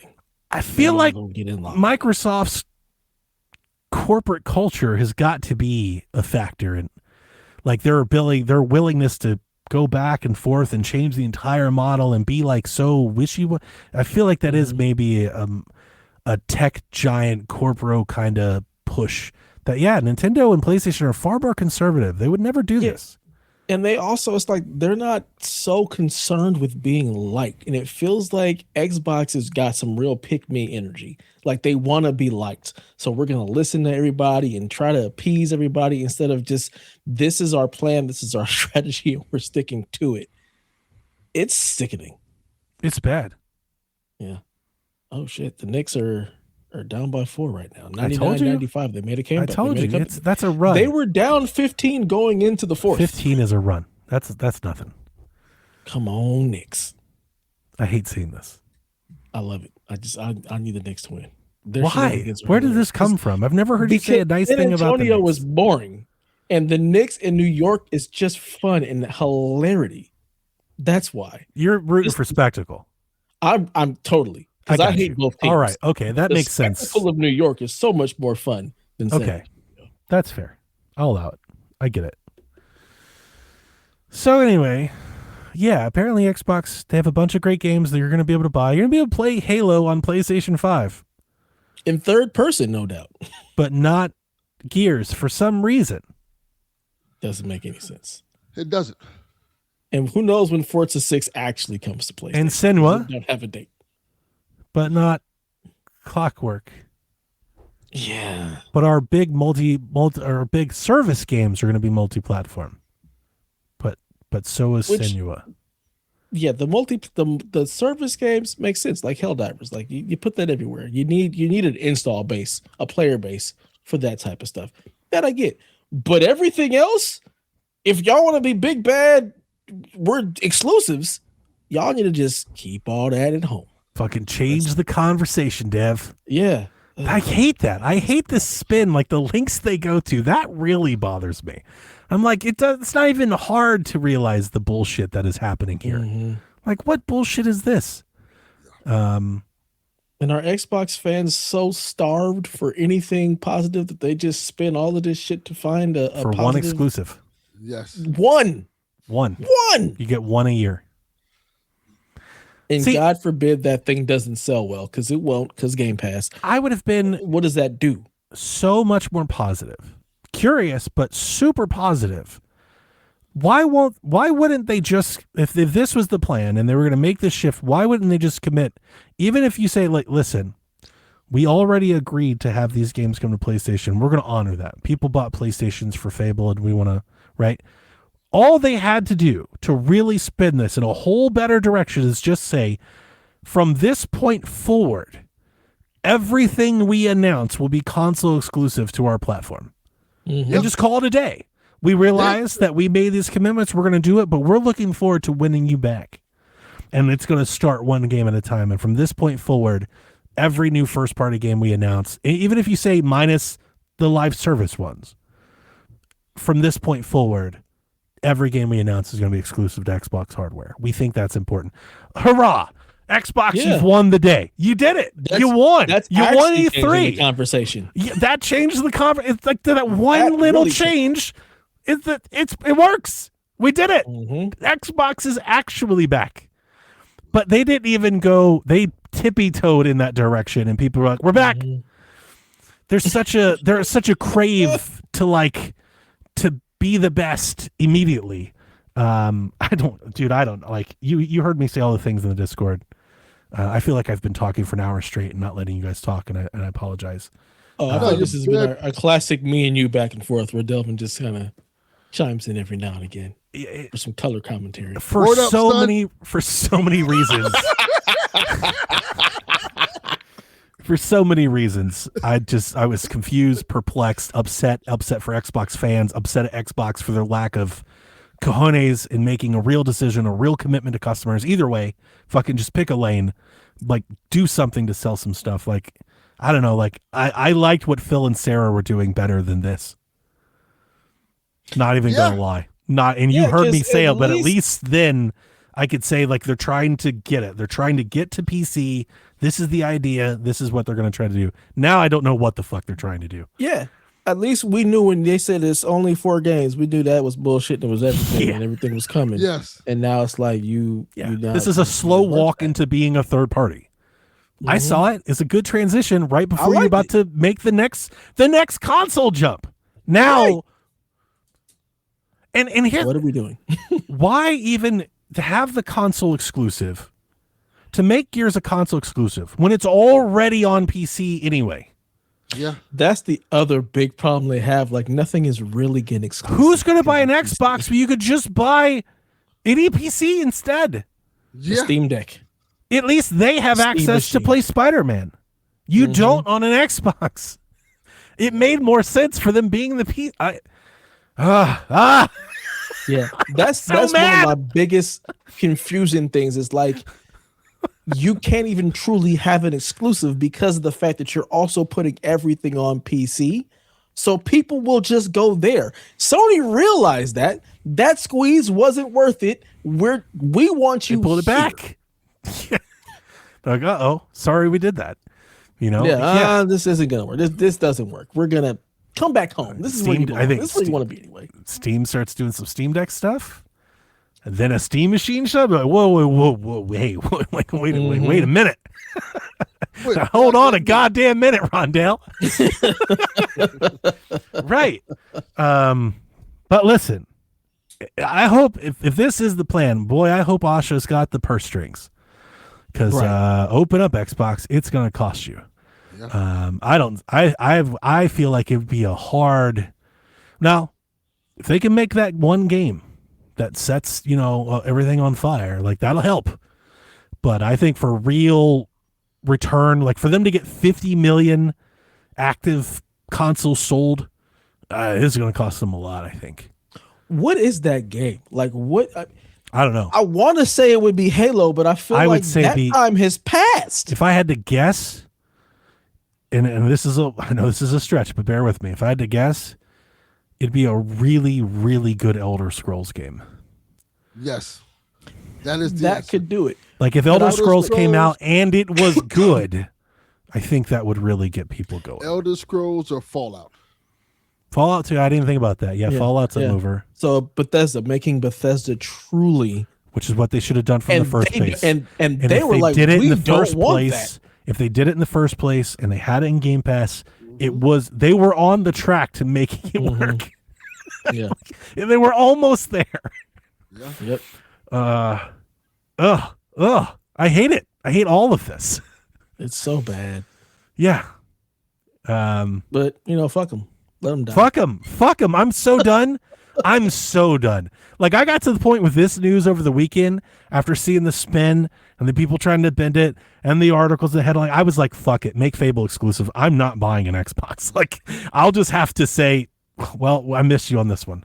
This is where we part. Cause I'm done. Like we deserve better. Yeah. Like we deserve Not wrong. better. I honestly, it's shitty. It's shitty practice Dude, for the customers. Xbox deserves better. Yeah. Their workers Yes. deserve better. Their studio. Jez Corden deserves better than this. Yeah. Yeah. Colt Eastwood deserves better. Like he makes so many videos. He tries so hard. They should treat him better than this. Like this is, this is bad. Give me something I can stand on. Something, anything. now, Just make a everything is commitment to unstable. me. Yeah. They're like right now, and I'm going to say this, and I'm saying it like as a joke, but I like hear the words because the words are actually true. Right now, their plan is to make a Gears of War and an NXIL game exclusive, so they can sell you like a shitty PC. Yeah. That's really what they're doing right now. Like if you're just boil it down to brass tacks, they're like, we want to give you a lesser than PC experience with a couple exclusives for $800. Yeah. That's what they're selling you right now. Because they're not selling you anything you can't have on PC. They're actually selling you less than what you can have on a PC.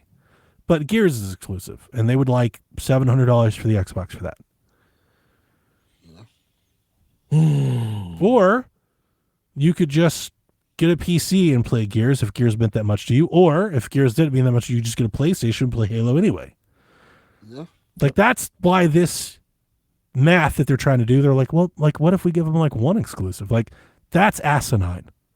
Like it makes me feel like dumb. here's the sad part. For a few weeks, I actually thought Asha, I was like, I think she's got it. Like she gets it. And then this happens. I'm like, they don't know what the fuck they're doing. Yeah. Like, because clearly you don't understand the problem. You're not a Gears of War exclusive away from this. And I realize that Rome wasn't built in the day, but you've got levers and commitments and promises you make. What it seems like is like we want to have exclusives, but we're scared to really bet on ourselves. Yeah. We're scared that might tank the company. is kind of what this reads like. We're scared. We can't do it with everything. And then it's like, well, then do it with nothing. Yeah. And that's really it. That's all. I think that's all I have to say on the matter. Like, that's really it. Just bet on yourself. That's what you should have did. And y'all can't even do that right. They got trillions. So much. Some bullshit. Fuck you. Do you think they're going to close studios? Yep. I was really hoping not. I mean, these layoffs sound. They're already talking about it in the scuttlebutt rumors, and it's a month out. I feel like this is going to be pretty substantial. Maybe they are going to close some people. Yeah. That sucks. It does. Yeah, that blows. In their own damn fault. Well, our margins are low because you're fucking doing a bad job. Because you're not making anything anybody wants to buy. Because you're sucking at this, right? It's not Compulsion's fault. You suck at running Xbox, and that's not Osh's fault. It's not Osh's fault that the people came before her. But I mean, I know, I get it. This is how it works. When the margins get too low, we're going to cut people. And honestly, that I think business people say that's good business sense.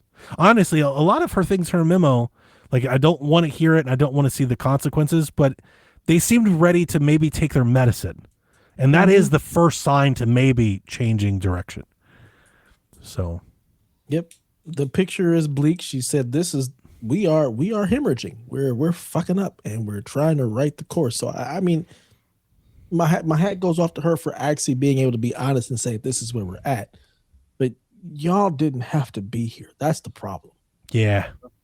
And I like her. And it was transparent. I'll give them props too. At least they said, hey, excluding Activision. Because, boy, Sarah and Phil were hiding behind Call of Duty floating those numbers for a bit. Oh, yeah. Like, revenue's great. It's never been better. It's like, yeah, because you just put Call of Duty in the math. Take Call of Duty out of the math. I'm like, oh, don't worry about that. We're all Xbox. Call of Duty is slowly declining. Well, they had a bad Call of Duty year, of course. But, like, still, when they were like, yeah, remove this, we're down at $500 million, it's like, that sounds like a lot of studio closures. That's not a studio. You're not a studio away. You're not a Gears 1 away. You're like, oh, you really need to cut back. Yeah. Fuck me, man. I don't like this. I'm angry that they're doing it, but I'm not happy that this is happening. Yeah. All bad. Very. Hey, Delvin, welcome back to the show. Spurs are up 106-105. Let's go, Wimby. Seconds left. When I was watching it earlier, the Spurs were like winning by a lot, and they just like.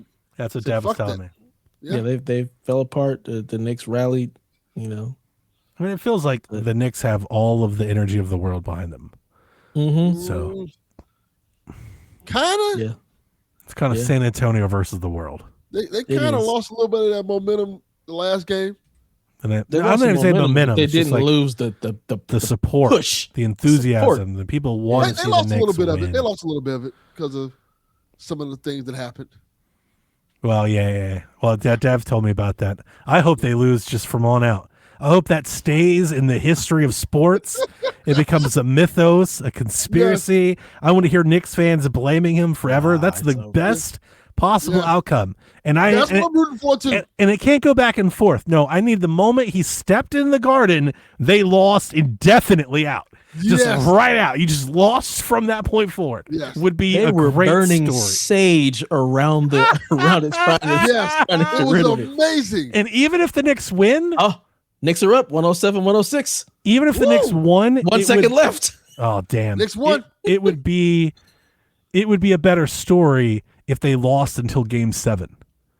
They lost like 3 and then like it gets real tight, and then now it's the last game. That's real theater, right? Yes. That'd be real drama. That'd be fun. Damn it! The Knicks won again. I don't know yet. It says 1 second left. 107. Oh, I thought Delvin said they won one. Like it was over. It's 1 second. It's 1 second. 107. I mean, look. The second's a second. It happens all the time. Yeah, it does happen. But probably not. Chances are it doesn't happen. Yeah. Chances are. We don't need more Spurs fans getting beat up. Spurs fans getting beat up? Yeah, that's what I was talking about. Yeah, they was fighting. Yeah, they was. They beat the shit out of They ripped anybody in a somebody's skinny jersey off their back and everything. because they It's lost. New York.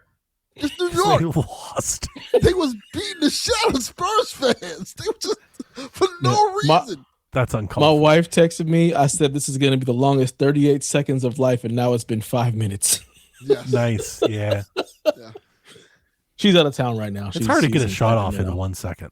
It is very hard. Yeah, that's very challenging. Unless your name is Robert you Ory. do, well, they do have like a 7'6" person to throw it to.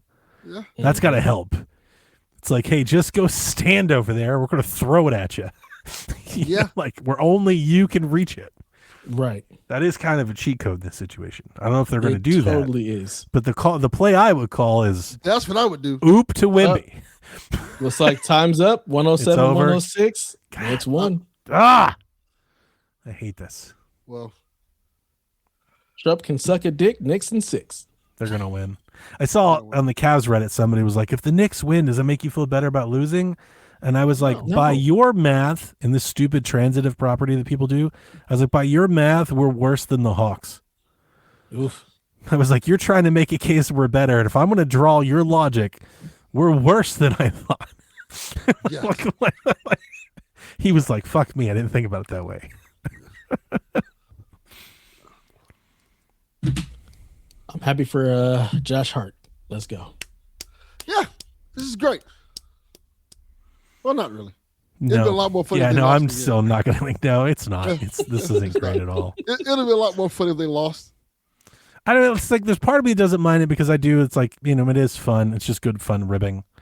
But yeah, I don't know. Like you got fans beating up people. Like the Knicks fans are really insufferable. They had to tell their fans to stop. And there's a bad group that ruins it for everyone else, of course. Like it's not all Knicks Mm-hmm. fans. Yeah. But there's a hooligan faction of Knicks fans that are just bad. They had to tell their fans to stop beating up fans. I wish, was it Bobby a Knicks fan? Yes. I wish Bobby was here. He would, because he would have loved this. He would have leaned into it. Oh, could you imagine if we had him here now? Like all these years later, we're talking shit, throwing smack talk about fucking basketball and that would have been fun. That would have been really fun. I just wanted him here to be on for the Zelda talk so he could slam the dev.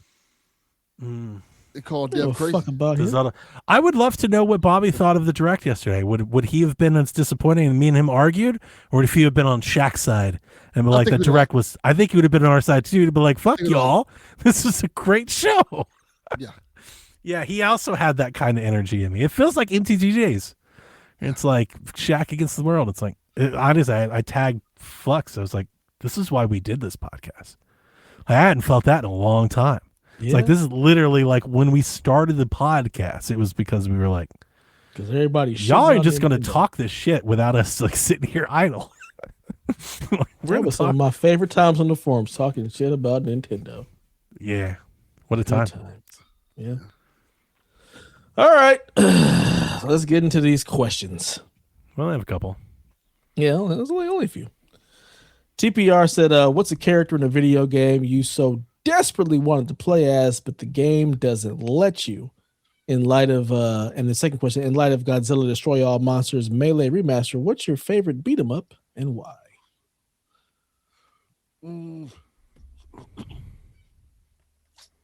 Gray Fox from Metal Gear.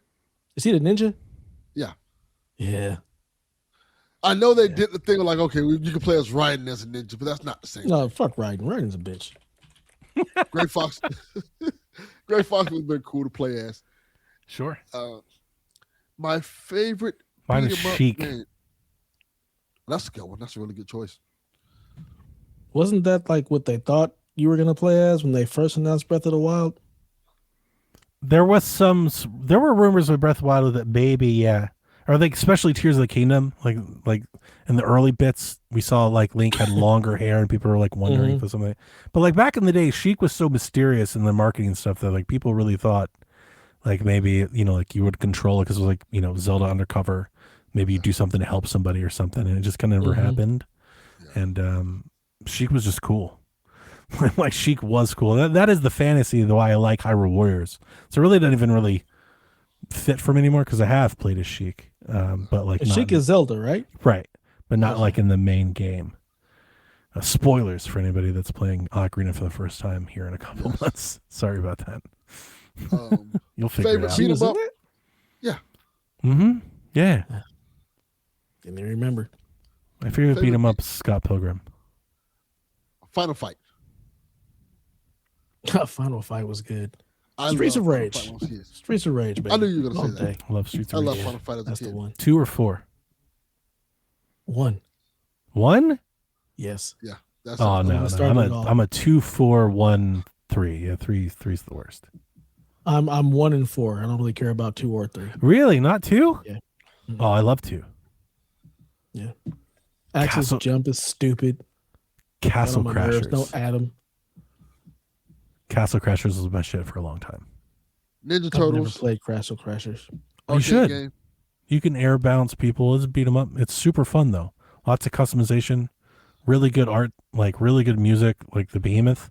That was like my Xbox Live Arcade game for like a decade. Like I think Castle Crashers like won me over to like digital distribution. I was like, oh, but this shit rocks though. X-Men arcade game. Simpsons That's a good arcade one. game. That's a real good one. It's quite Those a few don't of hold them. up for me. Start says 2 is the best, That's fine. but he also has 1 here. Yeah, I don't listen to 2 soundtrack ever. I listen to 1 soundtrack all the time. So a lot of it. For I me listen to is the 2 music. soundtrack all the time. I don't like 2 soundtrack. Really? Yeah, I Like when I hear Streets of Rage, I hear 2. I hear Title 1. screen and wow. Learning a lot about each other. I played so much of 1. Like that is. And like, I love 4. I like 4 a downloaded lot. 1 4 nailed it. They did it. to my phone just to have the music. Ooh, interesting. I do have it anywhere. I've got, I think, both Streets of Rage. I've got them all mobile platforms, iOS, Android, 3DS. You can play Streets of Rage 2 on 3DS in 3D, and it's killer. It's like my favorite way to play Streets of Rage. Yeah, give me 1 all day long. 1 and 4, 2 and 3 can kick rocks. Give me a give me a 5th one. Let's go. That's kind Thanks for the support, Snurts. I don't have a character in a video game that I've ever wanted to play as, but just couldn't. Yeah, I can't think of anything like I'm like, man, I wish I could play as that person. Nah. Not Abby.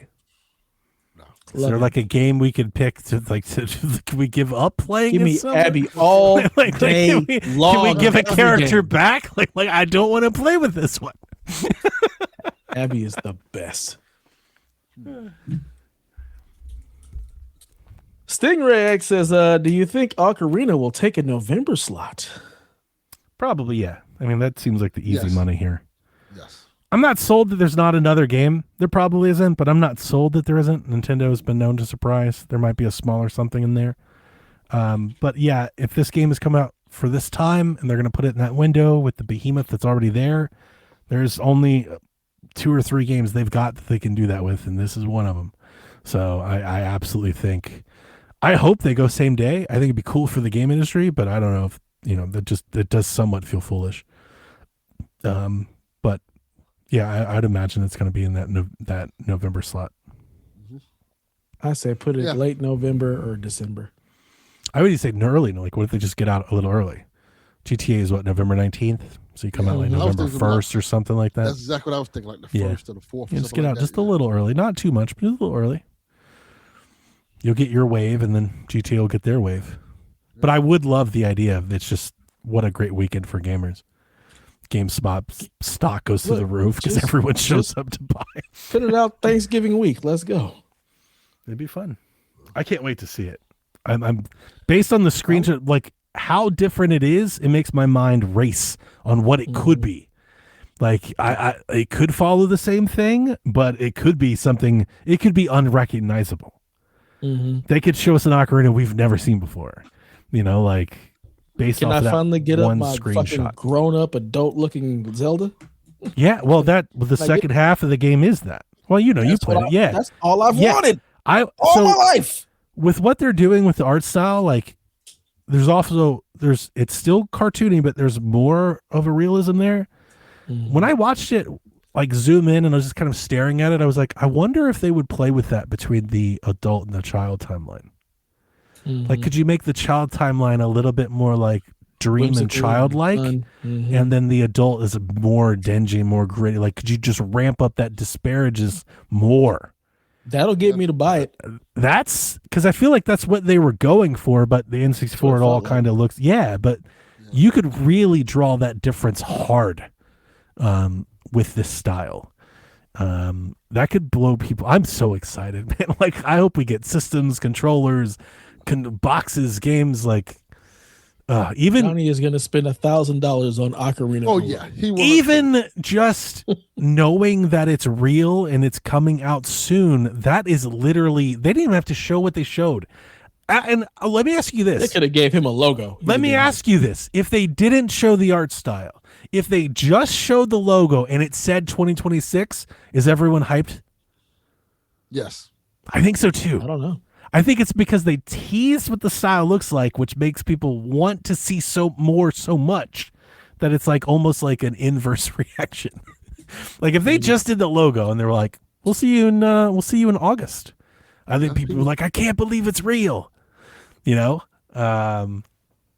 It's like maybe they went too far, or I guess not enough. I don't know. Yeah. I don't know what people want. That's more than anything. Line? What's the line? Yeah, like more than anything, it's like we ran into this last direct with Pacopia and Tamagotchi Life, Donkey Kong. It's like, so just we're never going to make everyone happy. We'll never have a direct where everyone's like, that was good. It doesn't have to be amazing, but it was all good. We'll never just be able to agree that it was good, I think is more what I've come to. Yeah. Yep. Oh, John 32. You're gold key cards. They better do that. That's low-hanging fruit. Yeah, that's an easy layout. That's the expensive edition. That's a collector's edition. Get a gold card. Can they put it all on the cart? Can they go against their rules and put everything on the cart? All the Nintendo stuff is on the cart for the most part. All their published stuff is on cart. They're not really doing game key cards. Second party is. So we've had a couple. I think Pacopia is a key card and stuff, but like Xenoblade and Mario game and Donkey Kong, like they're all on cart. Fire Emblem. Nintendo's still doing their thing. They haven't changed yet. They will, though. See what happens. They will, though. Quagmire says, how many quarters will Microsoft last on their exclusives matter endeavor? That's a really good question. I don't know. It all depends on how much leash this woman gets, how much they let the purse strings go. Yep. It could literally be just these two games and they revert right back. It really could. I feel like that's probably more likely than the other end of the spectrum. So, like, obviously the answer is probably somewhere in the middle. But if you were telling me like after those two games, everything's exclusive, or just those two games exclusive, I bet on just those two. Yeah. Because I got a feeling that it doesn't go very well, and then we get an announcement like we did for Indiana Jones one day where Gears shows back up on PlayStation. That would be such a slap in the face. I think it's. I don't know if I call it likely. The chance is greater than zero. Yeah, like that's not a crazy prediction. That's definitely in the cards. But you're right. And do they care? They don't. You know, like they slapping people in the face with every decision. Mm-hmm. They've been slapping the shit out of these people. You know? Yep. Yeah, just like a Browns fan. Like the parallels are uncanny. It's insane. I can't leave the Browns, but I can leave Xbox. I can only have one of these in my life. Not two. John 32 says, with the Nintendo World Order running wild on you, which game has potential to be Goldberg over the next 6 to 12 months? I love this idea. Ocarina is totally Goldberg. Because you have to assume that GTA is Hollywood Hogan in this situation. It's the big boss. I don't understand any of this.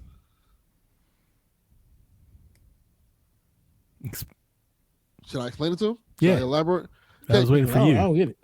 Goldberg went on this big hot streak in WCW that was made up and bullshit. But I digress. He won 180 matches in a row. He probably undefeated. Undefeated. and the big setup on a random Nitro, he came out and beat Hulk Hogan for the title. He beat the champ Hulk Hogan on this big streak for the title as essentially a rookie. I wasn't even trying to draw the who beats Hogan. I'm just like, what game of theirs has the potential to be like the industry shaking, the crazy run, the hotness that Goldberg was? It's Ocarina. Yeah, it's Ocarina. It's like that's a megaton game from Nintendo. I feel like that's a generational moment in time. You will remember the day you saw played Ocarina of Time remake for the first time. And all people remember the day when Goldberg beat Hogan. That was 100%. That's probably a top 5 WCW moment. Yeah, because Ocarina is not going to outsell GTA. Not even a little bit. But it will sell a lot of Switch 2s. And that's really all. Yeah, because Nintendo doesn't look at it like that. Nintendo's like, we sell our stuff because our fans buy our stuff. I think they see them like separation. Yes. Like, yeah, their fans buy that, but our fans buy this. Yes. Yep. And also, it doesn't have to outsell GTA. It's going to be an industry darling. It'll be the one that people will be talking about for years and years to come. Like, hey, if it's good. We need to be open-minded. Maybe it's not so great. That's possible. I don't think they would release it if it wasn't, but it's possible. Just remember. If they mess up that one, boy. Does Nintendo miss like that, though? The Dragon Drive. Well, first of all, nobody gives a about Dragon Drive. I'm just saying. I mean, with. Have you seen Pokemon the last 5 years? You can make. I know. I'm just saying. My son loves them. I don't know. I don't play Pokemon. I'm just saying. Just be open-minded to things. That's all. To what Donnie's saying, you can make the argument about Metroid. Metroid was kind of a miss. Metroid Prime sucks. But I feel like Metroid always misses, though. That's the problem. No. Metroid Prime was great. Metroid Prime 4, not good. People not generally speaking, usually like the Metroid not awful. game. Sucks might be too hard, but it was not good. It was disappointing. That was disappointing. That's what disappointing means. Yeah. Metroid should just be 2D. That's the problem. Like, it's 3D Metroid stuff. I agree with you. I do love Metroid Prime 1 and 2. I love them a lot back in the Wii days, but I would prefer to play all Metroids in 2D. I'm with you. Yeah. Seth wants to know, what game from the showcase would you watch through the window from your friend's porch? That feet game. That feet of the hentai feet game? Yeah, the hentai feet what? game. You didn't see this one, Dev? Absolutely the fuck not. What? Feet game? Yeah, there's a hentai feet game they have where you can pick a boy or a girl and they do feet stuff. So weird. I don't know why there's even a game, but I'm sure it's in your. Have you ever met anybody with like a foot fetish? No. Nope. It's such a thing, like a thing in pop culture. It's referenced a lot. I've never met anyone that's like really into feet. I mean, I know it exists. Just didn't mention it because we see it, but it's like I've just never met that person. Like, I kind of would love to ask, like, what is it about the foot? Like, what? How? Yeah, I've never looked at been moved by a foot. On foot pics. Like, that's the weirdest for thing. someone to crush cake or something with their feet. That's weird. I'm going to keep it 100. And not weird like shame, like your kinks, whatever. Do your thing. I mean, like weird, like I just don't get it. Like, where's the appeal? Keep your gross ass feet away from me. What happens that makes you think? Yeah, like keep your gross ass feet the fuck away from me. I'm interested in the lore. Weird. Like, what happened? Do your thing, but it's not for me. Yeah, there's worse things to be into. I'm no shame in here. Whatever. About to be watching it through somebody's porch. Mine is going to be that what was it called? Big Head or Big Bird or Egghead or something, that game from the Direct. I'm just trying to figure out, why were we watching somebody's porch? What the fuck's going on live? Where's that broke? Because it's Seth. He's just asking a weird ass question. I want it to be that thumb wrestling game. Nintendo Direct. That dude was. Do you see they zoomed in? He's like. That was great. I can't believe they did that. That was great. That was very funny. I've always found those moments any weird moments like that, very humorous, memorable. I'm not watching no game through nobody's porch, so. Your answer's just no. Yeah, no. It's very deaf. That is a very deaf answer. Look, I'm on brand. Y'all know me. No. I forget the game name, Rebecca called it friend slop, whatever the friend slop game was. But there was some game where like you walk around and I don't know, scare. She says like peek is what she said last night, and it just looked like that streamer game. Every now and again with these viral games that the streamers get, they're usually derpy and like a little weird, and they kind of blow up because everyone's streamers playing it, and it's like a communal game.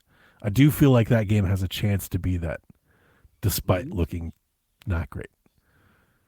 But I don't remember what it was called. It's like Big Head, Big Bird or something like that. I can't find it.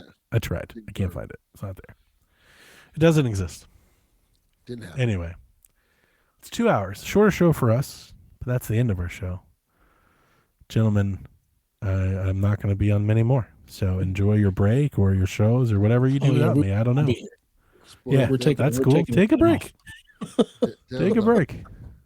Delvin has podcasted for 7 weeks straight. Yeah, Delvin needs it. He's still got to run Shaq. Yeah. Well, I got Shaq this Sunday. That's true. You're going to be a nice little long run there. You got all of this week and through next week. Yeah. Pretty sweet. Give me a good little break. If something big pops up in the news, maybe Delvin and I will show up. But otherwise, I think we're going to take the Steam Machine, baby. That is a goddamn lie. The Steam Machine definitely wouldn't get either of us to show up. That's a lot of these people like that. So something big in the news comes up. It would take Saddam Hussein to resurrect. GTA gets a new trailer tomorrow, and everyone's like, "You said it. You just have some big news." I may show up by myself. He's gonna be like, that'd be sweet. I would love that. Dev's not showing up. He's like, GTA doesn't move me. GTA, I'm excited for. I want to see what that looks like. I'm very excited for GTA. I'm curious. I was playing Vice City this week on Yield Switch 2. I haven't played a video game in 2 weeks. Like, I have had no time or energy to play anything. I've been watching The Expanse over. Nice. I love that show. I started Ray Donovan. Have you guys ever watched that? I've heard of it. I've never seen it. But I had a couple people tell me they think I'd like it. We watched the first episode. We're still kind of iffy on it. There's a lot. There's just a lot. I was like, I don't know. My wife was like, yeah, let's give it a couple more. So I was like, all right. Funny. Me and my wife are completely watching different shows. Like, I'm watching something on my phone. She's watching the TV, and then we switch. Like, we are not watching. She's watching Victorious. She loves watching anything that deals with like England in anywhere from like the 1500s to like the 1800s. Yeah, what is with that? She loves that stuff. Didn't we throw their tea in the water or some shit? We fought a whole war. Like, I'm trying to. She just loves the drama. The crown is. She loves the drama of all of that. She loves. Remember the wedding and stuff? Girls lost their minds. Yeah, the red wedding. It's like it's not even our country. Yeah, I don't get it. But she's a fan of all of that stuff. You talk about King Henry? That's her Canada's president, isn't it? King Arthur. Yeah, that's right to the King Arthur. I'll watch. That's good stuff. Yeah, I'm here for some King Arthur. But King Henry, I don't give a about him. Only King Henry. Elizabeth, get out of here. I don't care about none of y'all monarchs and none of that. Only King Henry I respect is the one from Mr. Rogers' Neighborhood, the little puppet he had. Mm-hmm. I remember that. Yeah, no, it took me a minute. Yeah. Still mad about that Daniel Tiger show. Bullshit. What? You're watching that? I don't know what you're talking about. Fuck that Tiger. Daniel Tiger is like the new kids version of Mr. Rogers' Neighborhood, and I was like, one of my friends who's like 10 years younger than me was singing the Daniel Tiger song. I'm like, why are you singing Mr. Rogers? Like, Mr. Rogers, it's Daniel Tiger. I'm like, what the fuck? This is some bullshit. No, I saw a clip of that little kid crying because some girl didn't like his sound. I said, you don't get this bitch ass Tiger out of here. This fuck whole ass shit. My kids can never watch this bullshit show. Absolutely not. Just shit out of here. Nah, fam. All right, well. Like my sandwich. Shut up.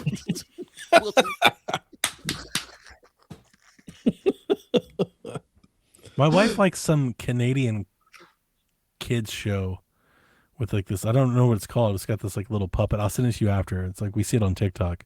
Okay. And yeah, she loves this little girl. It's like I feel like it's like her inner voice. It's like this really dramatic toddler, that like explodes at those tantrums all the time. Like that energy. Yeah, it's pretty funny. She's like, I have to like. She's like trying to figure out how she can watch episodes of it. She wants to watch this like show for 4 I need a VPN. Yeah. Yeah. Hilarious. All right, gentlemen. Until next time, please It'll be next time. play some video games. Nobody's sleeping in the middle of the bed. The middle of the bed is only where you do the business. But when everybody's ready to sleep, it's the side of the bed that can't be beat. It's the middle of the bed where lovers meet. But when it comes time to slumber, it's the edges. Ooh, ooh, ooh, the edges.